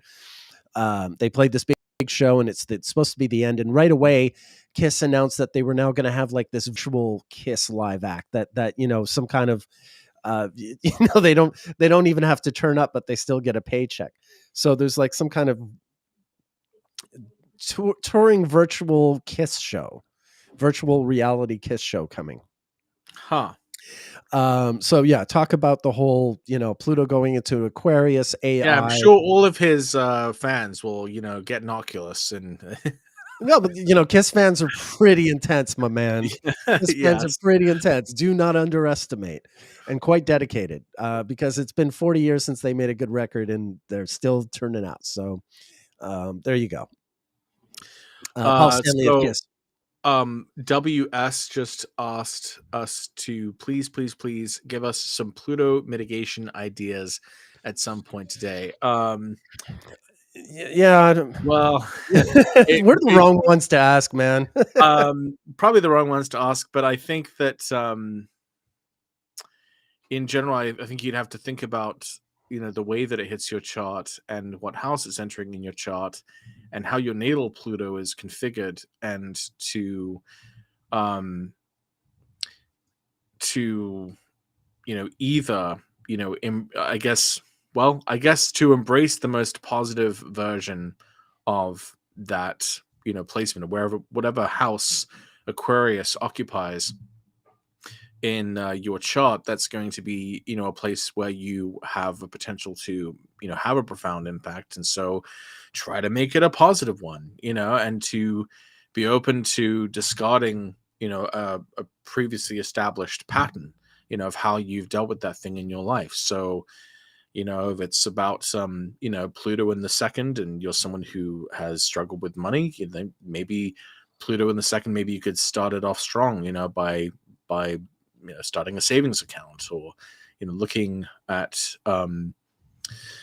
what ways you might be able to advance your earning capacity. And if it's Pluto going into your seventh house and you're someone who is in a long-term relationship, then maybe this is when you can think about the ways that you can improve that relationship for the better, and to take stock of how you've been doing things in the past. I mean, that's the kind of thing I'd be recommending for all of the different sort of house areas, is to just try to occupy the semantic space of the meaning of that transit by purposely deciding to do things that are more positive for that area. But I'm not I'm a bit harder of a determinist than most astrologers. So Yeah. like he said, I might not be the right person to ask.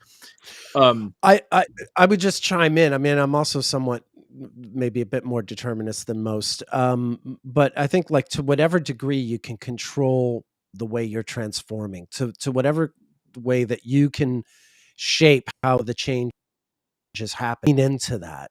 Otherwise it happens despite your participation instead of as a result of it. Um, and apart from that, the Pluto transits very often in sort of reflect these David and Goliath type situations. So if you're David up against some kind of Goliath, you got to figure out where's that slingshot, and where do I aim it. How do I take on whatever power is trying to control me or destroy me or what have you. yeah. Pixie also asks an interesting question on YouTube. She asks, do you guys think that the entrance of an outer planet going into a new house always manifests somehow, just to start that transit's theme? And I think that is the case. I think, most times with like ingresses of planets, you do often see events conspire that kind Yeah. of hint as a sort of symbol of what the whole thing is going to be about. And you also tend to see like parting shots too, from the farewell of that planet from the previous sign. Remember when we were covering Napoleon last week, when Pluto goes into Aquarius, when it makes its ingress into Aquarius, he's 9 years old, and he gets sent off to school in France from Corsica, which we know with hindsight is a huge event in world history. And yet at the Right. time, it's just some kid getting sent off to school in a foreign country. And you don't really know just what that ingress is going to mean until about 15 years later, when it reaches his son, and lo and behold, he's gearing up to become emperor of Europe.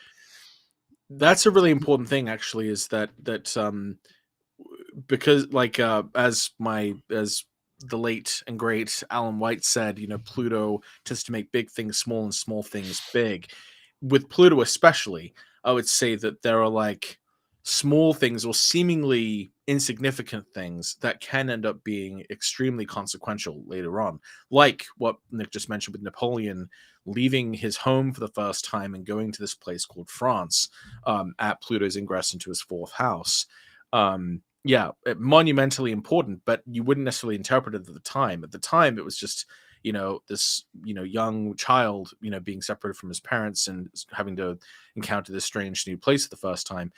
In a completely opposite way, you could also say that you know um like, for example, in 2008, uh you know the uh we had these banks, right, that were too big to fail. It was seemingly um impossible to conceive that they might fall, that that Lehman Bros could fall. But not too long after Pluto's entering into that sign is sort of when we see the the world economy sort of shake, and these entities, that were previously seen as being too big to fail, could fall. They were able to fall. And I know that's not exactly the way that phrase is intended. That actually has to do with what government's role is towards those entities. But I still think it's worth considering that sometimes things which are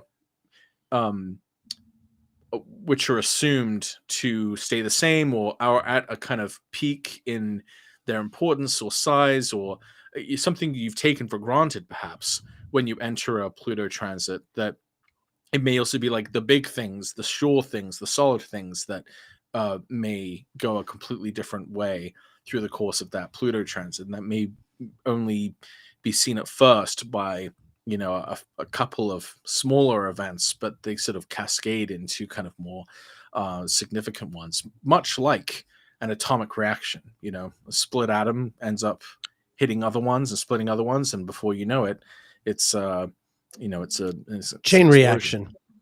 Yeah. All right. So anyway. Yeah, look, Pluto's going to be in Aquarius for 20 years. So whatever it means to you, it's a whole journey. And, there isn't just like this one weapon someone could give you that's going to come in handy each and every instance. So yeah, I would say just try to control the ways in which it's changing you and shaping you and transforming you. Try to have some agency in how you let it affect you and change you. B. Havens also says on YouTube, they said, I would like to say, don't assume Pluto will hit you negatively. I was really worried when it went through my first and second houses, and weirdly ended up being very positive in both cases. Well, that could be expected in certain cases, especially if you have benefics in those signs. Like we kind of said at the beginning, Pluto has a kind of neutrality.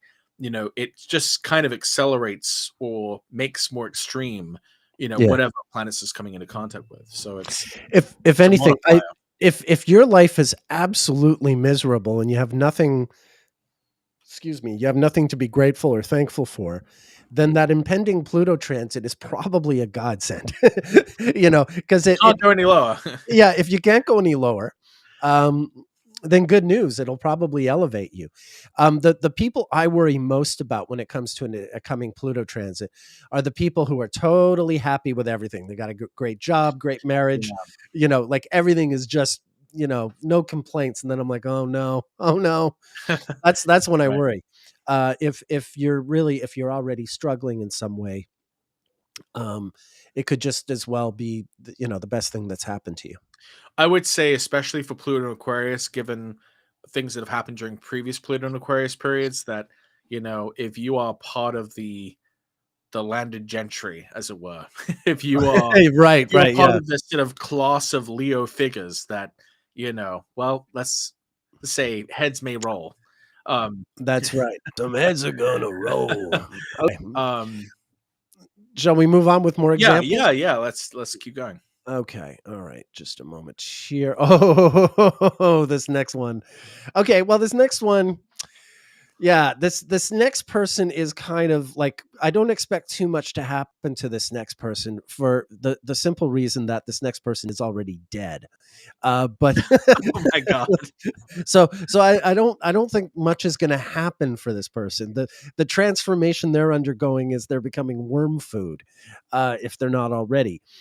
But yeah, this is Jeffrey Epstein, who had a zero degree Aquarius sun. Oh, this man killed himself. Not. And and was the sun possibly in Capricorn, since we don't know the birth time? Conceivably, yes. Conceivably. Good point. So yeah, okay. Let's see. What time was born? Whoops. Now it's giving me Paul Stanley. 1, 2, 3, 4, 5, 6, 7, 8. Okay, if he's born like after 3 a.m., he's an Aquarius. If born before 3 a.m., he's a Capricorn. So the odds are greatly in favor of him being an Aquarius sun, but we don't know. It's like the other untimed charts we've been looking at. We really don't know Mhm. one way or the other. But I think, like, okay, the guy's dead. So why are we talking about something's coming out? You know, you were just talking about, you know, the Leo class, you know, hitting the guillotines. Right. And I think as Mr. Epstein's legacy continues to sort of unravel and you know, become more Be exposed, excavated, yeah. yeah, you know, that's going to have implications for certain people. So I don't always, you know, put too much stock in the transits of dead people, but there, you know, there's something here. He's still very much in the news, and yeah, you could imagine this Pluto transit just sort of like in its symbolism. Uh, um, Sending a bunch of people to the guillotine who otherwise were living high and mighty. Remember what I was just saying about the whole Pluto thing? Like it's the people who are on top of the world that you would be most concerned for when a Pluto transit rolls around, because yeah, they're the ones who have something to lose, who have something that could be taken from them. Right. And especially because it opposes Leo, the place of the sun and leaders Right. and whatnot. And yeah.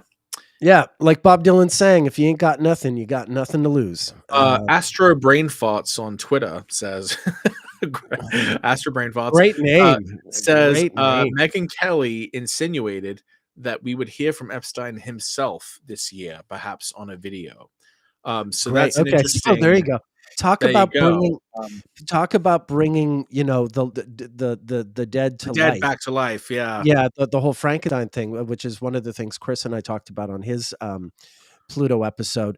Yeah, you know, when Ridley Scott's a Sagittarius, the sun's around 9 or 10 degrees, and when Pluto was conjunct his sun, he was making Gladiator, and while he was filming Gladiator, one of the actors, Oliver Reed, died before he could finish his scenes, and so what Ridley Scott did was have Oliver Reed's face put on the body of another actor to complete this one last scene that had to be in the movie and had to have Oliver Reed's character in it. Otherwise, he would have had to refilm the whole movie.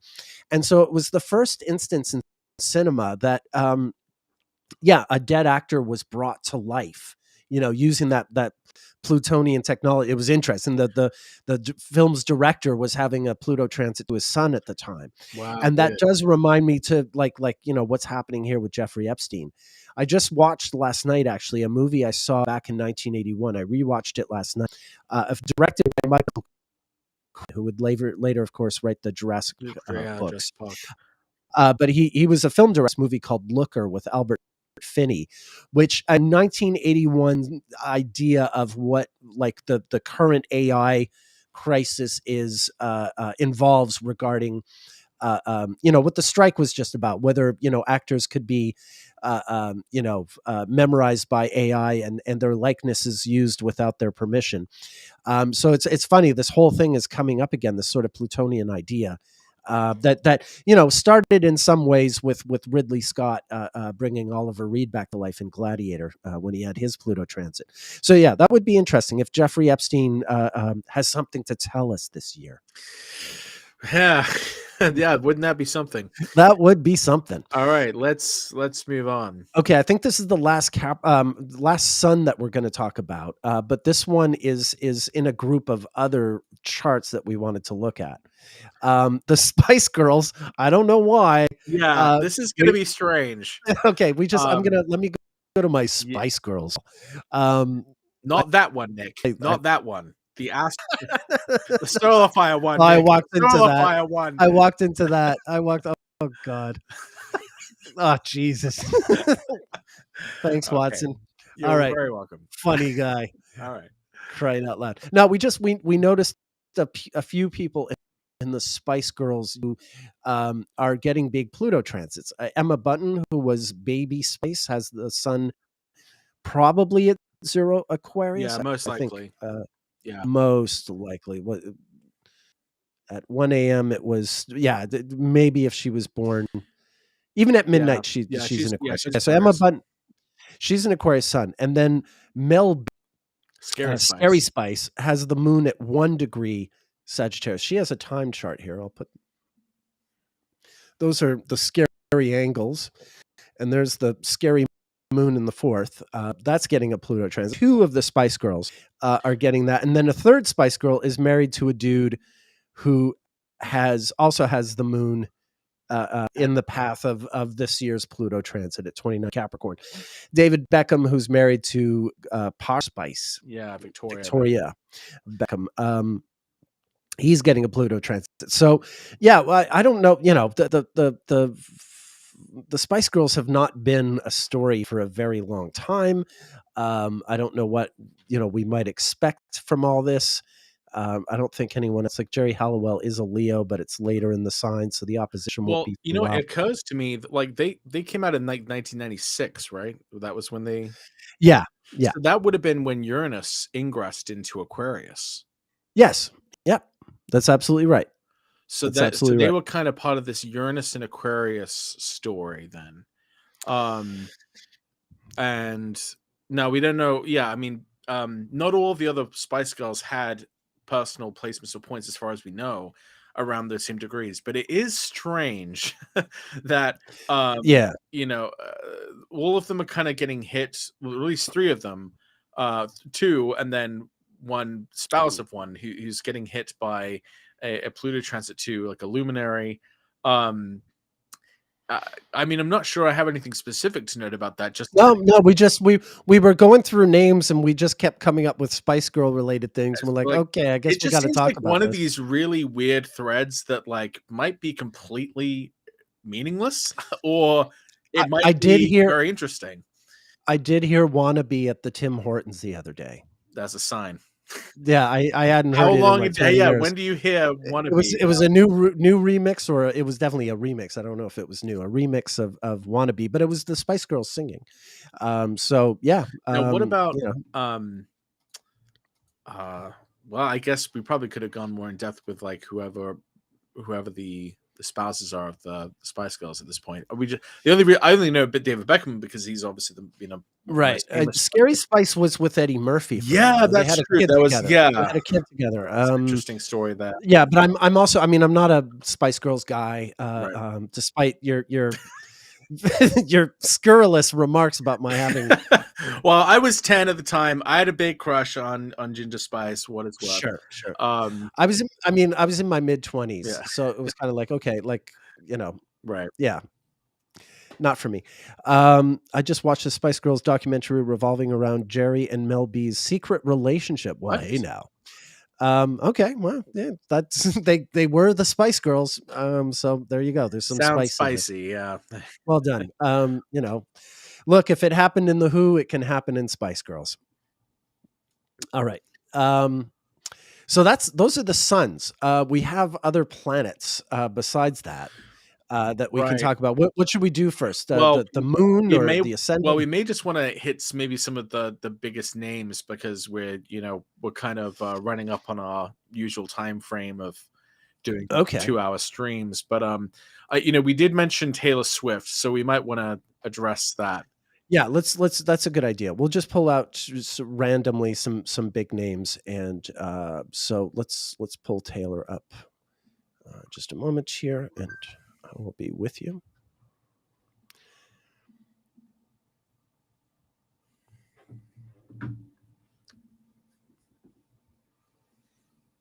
All right.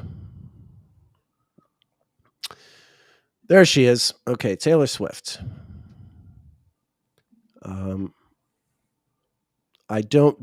There is a birth time offered on Astro Databank, but it's DD. It's not terribly reliable, so I'm just showing the noon chart here. And I'm honestly shocked that we don't have a time chart for her because she reveals everything else about herself. She's talked about astrology before. Like, she's shown that she actually has some knowledge about it. There's a video where she talks about Mercury being hella in retrograde. And I mean, she has some familiarity with it. There's some degree to which she has used iconography of like Sagittarius. Sorry, go ahead. Oh no! I was just. Didn't we discover yesterday that Taco Bell has a Mercury retrograde? Yeah. I didn't know about that. This isn't an endorsement, but yeah. Okay. Here's a word from our sponsors. Get some Mercury retrograde nachos from Taco Bell. Live Mars. Seriously, that's a great idea, Yeah. Watson. We ought to be hitting those Okay, yeah, actually, I didn't think of groups up that. for Sorry, yeah, capitalism. That's right. let's do a total Taco Bell endorsement deal for the astrology live stream, and we can eat those foul things on the show and see what Yeah. happens to us. Okay, so Taylor Swift, she does have Venus at 1 degree Aquarius. Yeah, the interesting thing about Taylor, we're going to be covering Britney next week, and Taylor and Britney I find to be an interesting pair because they're born one synodic Venus cycle apart. Um, Here, I'll put them up on a bi-wheel. Now, Britney has Venus at 25 Aquarius, and Taylor has Venus at 1 Aquarius. They're 25 Capricorn, 1 Aquarius. They have Sagittarius suns that are about 11 degrees apart. But if you look at them relative to the Venus cycle, Britney was born 29 days before Venus went retrograde, and Taylor was born 15 days before Venus went retrograde. They're both red 4s. So yeah, I mean, very, very different career trajectories, obviously. Almost like opposite end career trajectories, if you will. Apart from them both,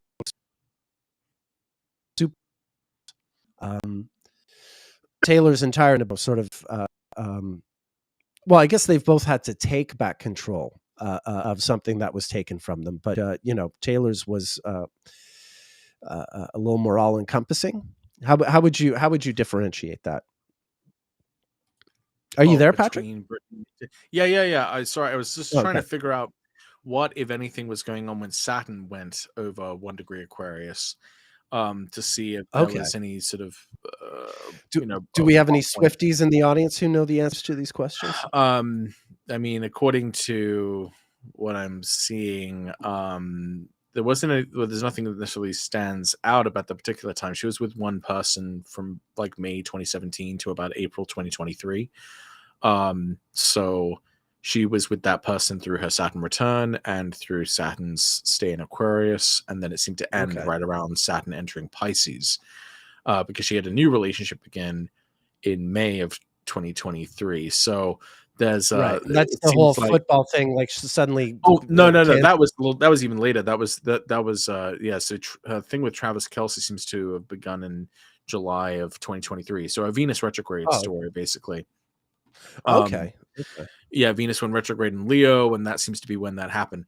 In an interesting way, I feel like I actually called that something like this would happen, because about a year before, back in 2022, I was looking ahead at the next year's transits, and I noted the Venus Jupiter square that was happening, and there's this old statement from this medieval astrologer, this Arabic astrologer Al-Rajal, who says that when Jupiter is in a superior square to Venus, that this is like the best time for a marriage. And I assumed that there would be some sort of like celebrity like wedding or some reason why people were freaking out about maybe like a big sort of romantic pairing in the culture. So it was really interesting in general that the Venus Jupiter square was about like, well, one, you had like the Beyonce's Renaissance tour, and you also at the same time had Taylor Swift's Eras tour kind of happening concurrently, and these are big arts events, right? So music festivals done in a really huge way was kind of a feature of the Venus Jupiter square of 2023. But then the additional part to that was this budding romance between Taylor Swift and Travis Kelce, which at the time it was happening, there was some doubt as to whether or not it was real. Well, it's merging these two worlds. I mean, I know very little about either, Right. but suddenly, suddenly these football games become become these these huge big Taylor events. Swift events, and Yeah, that's true. You could almost think of Venus as the arts world, and Jupiter as the, I don't know. yeah. Well, yeah. I world, mean, guess. football is Yeah, very sort of military, right? It's sure. like Yeah.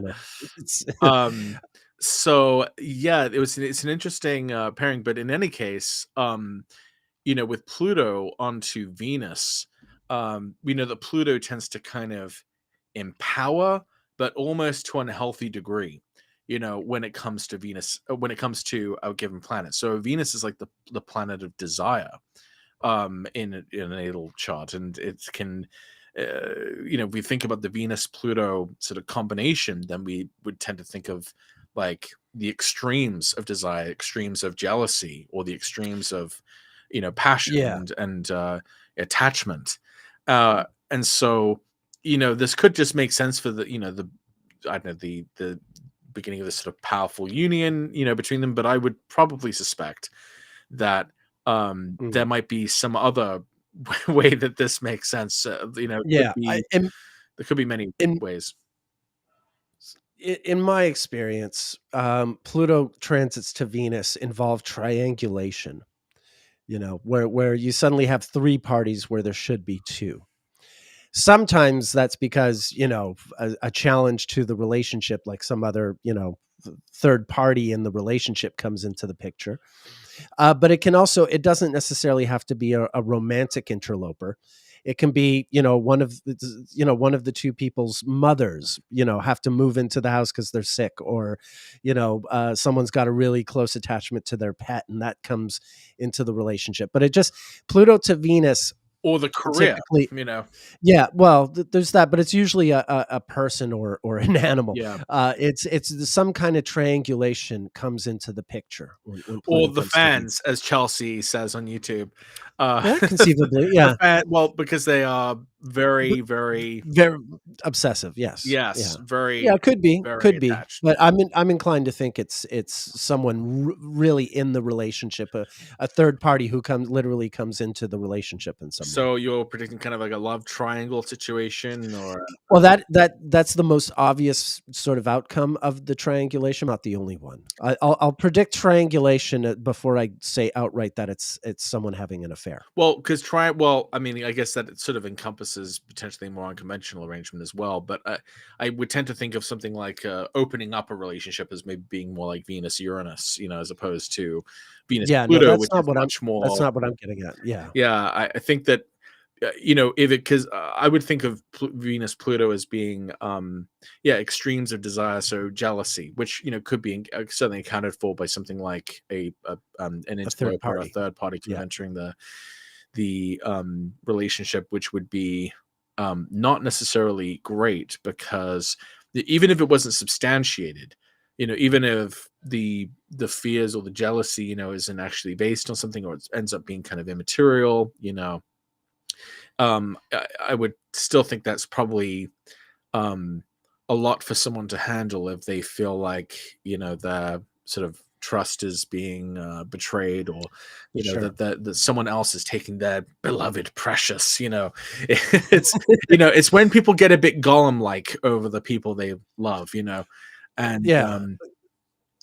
Yeah, or it's just, it's cramped. Like I said, I've seen Pluto transits to Venus, like where, you have a married couple and someone's mother has to move into the house, and then, that that upsets the whole dynamic, and there's no room for three. It's supposed to be two, and you know that third entity is sort of, on on a more triangulating what should be a dialogue. on a more positive and somewhat sort of complicated note, I mean, given that she is an artist, it could be a time when she is creatively inspired in a very different direction from what she's currently done, which has been mostly commentary on her own life and experiences, relationships, breakups, etc. That's sort of what she's sort of most known for. It's very kind of I am here. juvenile kind of. I am here for Taylor's free jazz metal album. Yeah, I am here for it. or with Pluto and Aquarius kind of tracking along with some of these developments in AI, I'd wonder if then Venus Pluto for her might be having to contend with people using like her voice and her sound, in AI reconstructions or something like that, and her having to kind of go through a process of like reclaiming her copyright. She has kind of sort of indicated, that she doesn't tolerate sort of people ripping her off. She worked her way You're around her contracts and stuff by just like re-recording her own songs and releasing them again, as like her own versions. So she's completely cut the record labels off in a way. And she was also pretty smart to release her concert tours, like this movie. She was able to like personally make that deal with the distributor. She completely walked around the And Hollywood apparently I heard intermediary. she's getting further into film production now. Like she's that's one thing I heard, is that she's really like leaning towards, like, yeah, she made the concert film, but she's leaning towards directing cinema now. So yeah, like that. Yeah, I mean, I guess that's kind of similar to Banksy then, potentially, like a change in medium, Right. of artistic expression. So I think that's maybe another... Taylor is Banksy. We haven't seen them at the same time, have we? All right. Yeah. So yeah, okay. those are some things to think about with Taylor Swift for sure. Right. Okay, so that was Taylor's Venus. There's some good ones here. There are some very good ones. Let me take a look at what we have. I'd like to stick to some of the ones with 0 Aquarius, or in Aquarius. Sure. I've done a lot of 29 cap ones, but let's see. How about do you want to mention Clarence Thomas? yes, that's a good one. Okay, that's a good one. All right. So Clarence Thomas has the moon at 1 degree Aquarius. Yeah, hold on. I'm going to put him up here.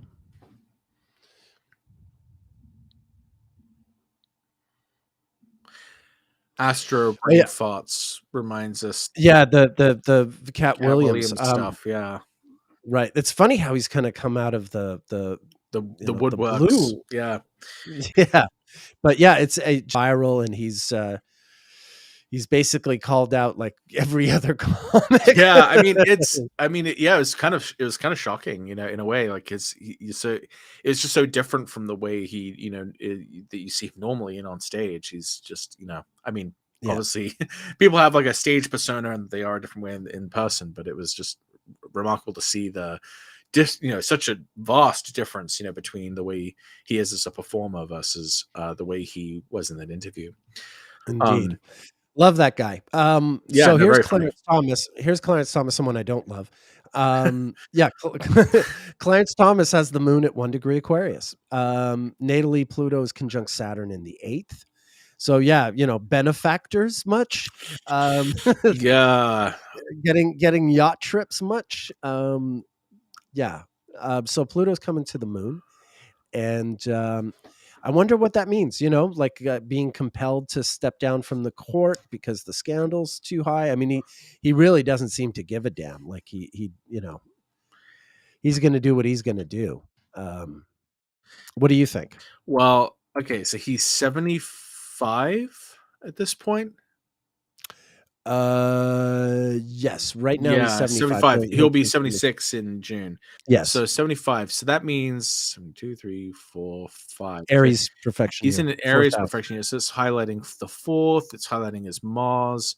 Mars is going to go retrograde in Leo, but that will be next year. So that's not, it will cross his descendant. That Mars retrograde will cross his descendant. Yeah, it won't be It won't be perfected in that time, but yes, it will, because he goes when he turns. Oh no, sorry, he goes into the Taurus perfection year. Yeah, no. Yeah, okay. It would, but Mars will cross the degree of his descendant.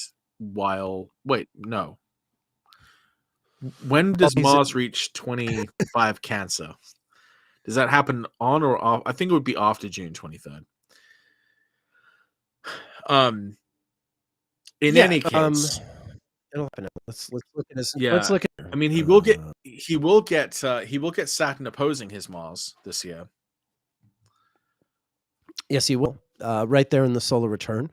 This is his birthday. So Mars is down here in Taurus when he begins birthday, but this is when he's turning 76. I'm 2, 3, 4, 5. So he's going into a Taurus perfection year, just as when Mars is down here on the IC. Right. And he's So that's born, how of it course, works. he's a red 3, but his birthday will be a blue 3 this year. And Venus, so what we see is the Venus that goes retrograde in Aries while he's in the Taurus perfection year. All the stuff that goes into Aries in 2025. All right, but the Pluto transit to his moon right there on his So, solar well, return. yes, there's a few things that could be about. On the one hand, because it's involving the second house, that's interesting. Just knowing how kind of in trouble he is, Yes. specifically over this issue of accepting things that he shouldn't be. But it's also interesting noting that the moon is the ruler of the seventh house. So this has the potential for describing something to do with his wife, who we know was involved in like the January 6th insurrection efforts, Yeah. which is Yeah.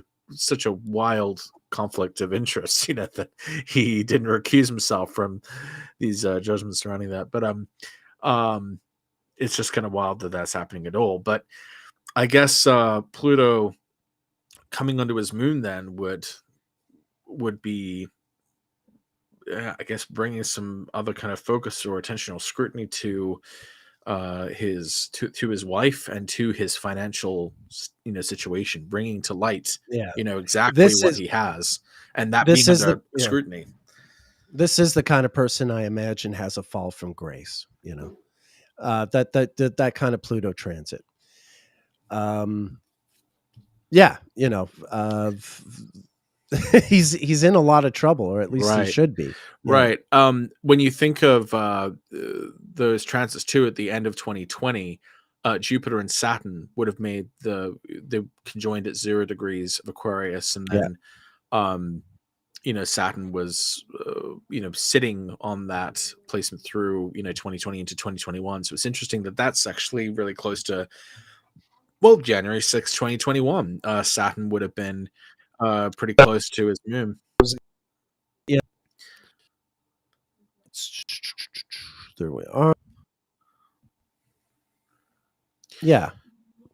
Yeah.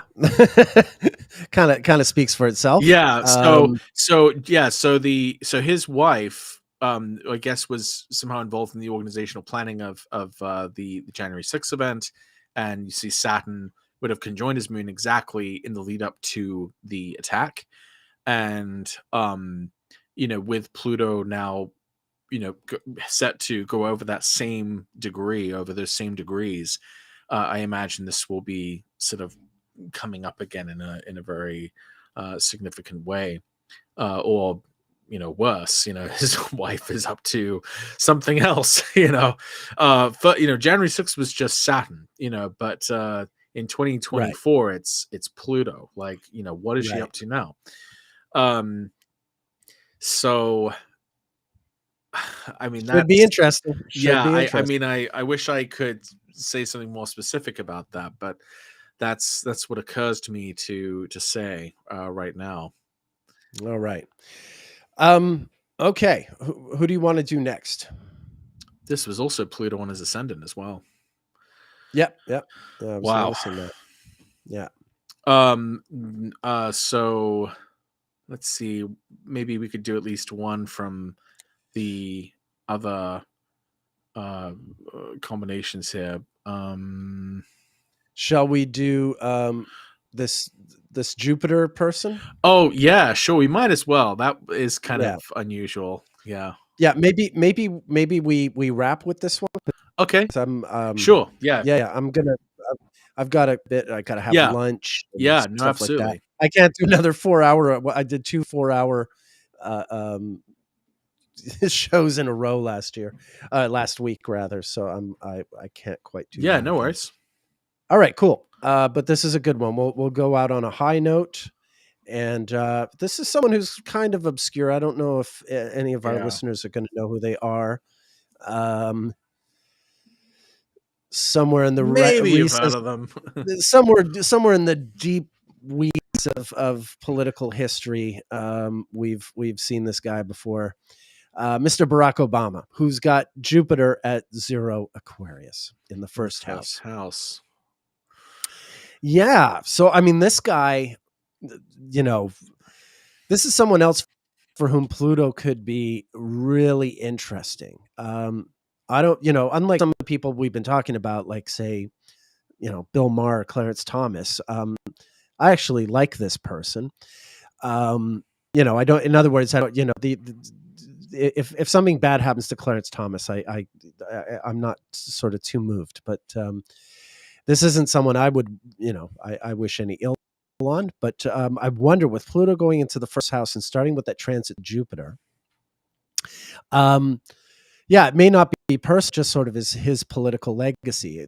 I think the way things are going, this is someone who, anything that that he tried to build during his time in power gets sort of, reversed or Plutoed. torn apart. Yeah. Well, and there's worth considering too that like he was first inaugurated when Jupiter was making its ingress into Aquarius. So his Jupiter return was kind of the beginning of his presidency. And so we Good know point. that yeah, Pluto kind of going over that point uh yeah, it could signify sort of the excavation of that era perhaps, and um uh, the action sort of taking that time, maybe going under renewed sort of scrutiny or transformation.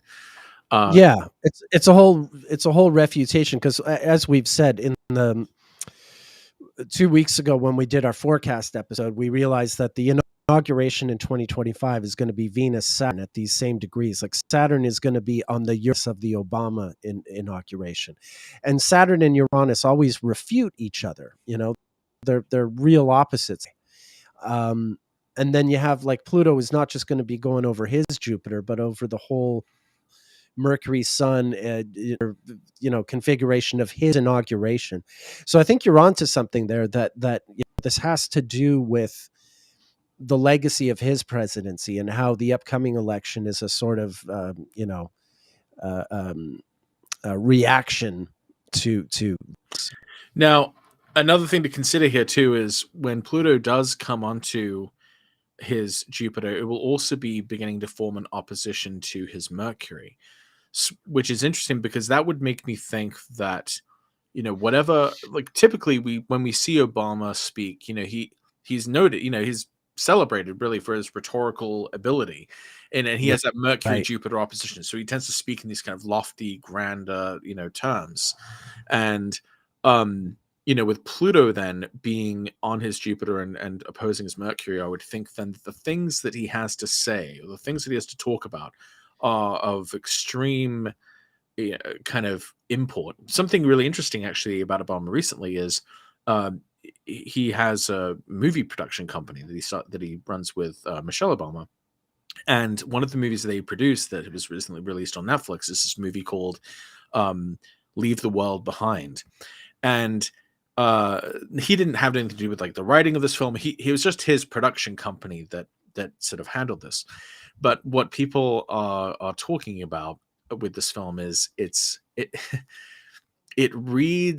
feels like well, just to give you a brief overview of the idea of the story, it sort of shows you a ground level view of what it would be like if the United States went under a serious cyber attack, and what the kind of ground level consequences and experiences would be for people, for ordinary folks who aren't privy to special information, and just what kind of things they might see. And so it's quite scary. Some of the things that happen. Some of them are more remote than others seem less remote, but it is kind of disturbing that the guy who literally received briefings on threats to the United States and and had that Right. special knowledge of things that might actually happen and could actually happen to the country, is involved in the production of a film which is exactly about these kinds of things. It feels a little like a warning. It feels a little like Mm. a call to get prepared, be prepared, or be aware that like this is something that could actually happen. Um, and uh, and now this is a bit more. This is a little further out there, so I apologize in advance. But um, you know, uh, when Obama was first asked about UFOs before he was elected, he Mhm. was asked about this in a debate, and he really blew it off. He said, "I'm not interested in life on other planets. I'm interested in life here on Earth." And he really just kind of poo-pooed it. That's a campaign That's a campaign answer, answer. Well, though. Yeah. since he has been out of the White House, Obama's been talking a lot more openly about the fact that there really are these things which are unidentified, and that they really don't know what they are, and that the phenomenon is real. And he didn't go as far as to speculate on what it was, or to suggest in any way that it was alien or extraterrestrial, but he is clearly in no uncertain terms is plainly validating that the phenomenon exists, and that he said he saw some strange things as president. And then the UFO whistleblower David Grush, he said in some interviews that he's talked to members of Congress, but they also intimated that he's talked to people at the very top. And he even said this to Joe Rogan in this clip that I saw. I don't really watch Joe Rogan with any regularity, but but there was this clip of his interview with Joe Rogan where he says, essentially with a wink and a nod, that he's spoken to the very highest people, catch my drift, Right. about Right. this topic, and what they have to say about it. And of course, literally just I think yesterday, we had congressional members coming out of a SCIF hearing where they were basically had many of Grush's claims about a UFO crash retrieval program, and the UFO possesses bodies of non-human origin from these craft, basically had those things validated for them, and that the claims have merit. So I say all this to say that what if what if What if Obama's an alien? no, oh god, all that lead up, and that's what you took away from it? No, I mean, I think what if Obama decides to speak about something of great importance, Right. that is like truth telling, but on an extreme level, um That would be something. on a level that only someone of his stature could, as a former president, Right. and Right. as one that isn't incredibly hated, necessarily. I mean, he was hated by half, or just No, about half he's the he's country. still he's But he's still still, hated by some people. He's still and hated. Yeah. he also has his detractors on the left as well. But it would be quite something if the key whistleblower, in these ongoing revelations about UAPs, ends up being none other than the former president. Um, so, I mean, there's probably not a lot he can say, and it certainly seems to be that way. But when I think of like Pluto and Mercury, and Pluto and Jupiter, that makes me think, well, the extreme version of that Mercury, Jupiter, Pluto would be like, this sort of tendency towards making sort of profound oratorical statements, but on a kind of extreme or profound level, with Right. Pluto kind of aligning with it. So we'll have to see. That's I think We will. We will. it'll be I mean, even if he doesn't make disclosures about UAP or whatever, we can assume that he'll have probably the most important speeches he'll have to make in his life, in defense of whoever the Democratic candidate is at the 2024 DNC. And I Boy. believe that Pluto would probably be within range of the conjunction to Jupiter at that DNC. Mm. I don't know. It might have already regressed into Capricorn, though, by that point. Also worthy of noting is that Pluto ingressed into Capricorn in 2008, which was the year that Obama was elected. And so with Pluto Yeah. leaving Capricorn, we might kind of be getting like the sort of the swan song of this Pluto and Capricorn figure, Right. who is Right. sort of a big part of that era. Yeah. Yeah. The signature figure of that era. I Yeah, would say. maybe the signature figure. Yeah. Yeah. Yeah.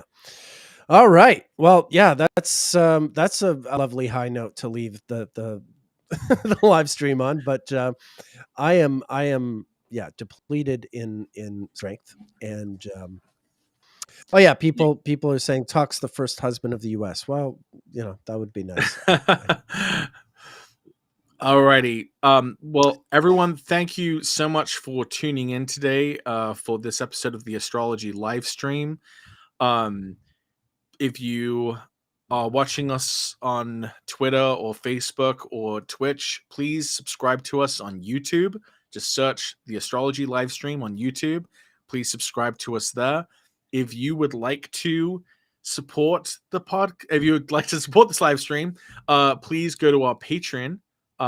Just search the Astrology Livestream on Patreon, and you can either chip in $5 if you just support the show, or you can join our private live streams on the second Saturday of each month if you go up to $10 a month. And if you go up to $15 a month, you can join our watch parties on the fourth Saturday of each month. And you also get to vote on what we will watch together over live chat.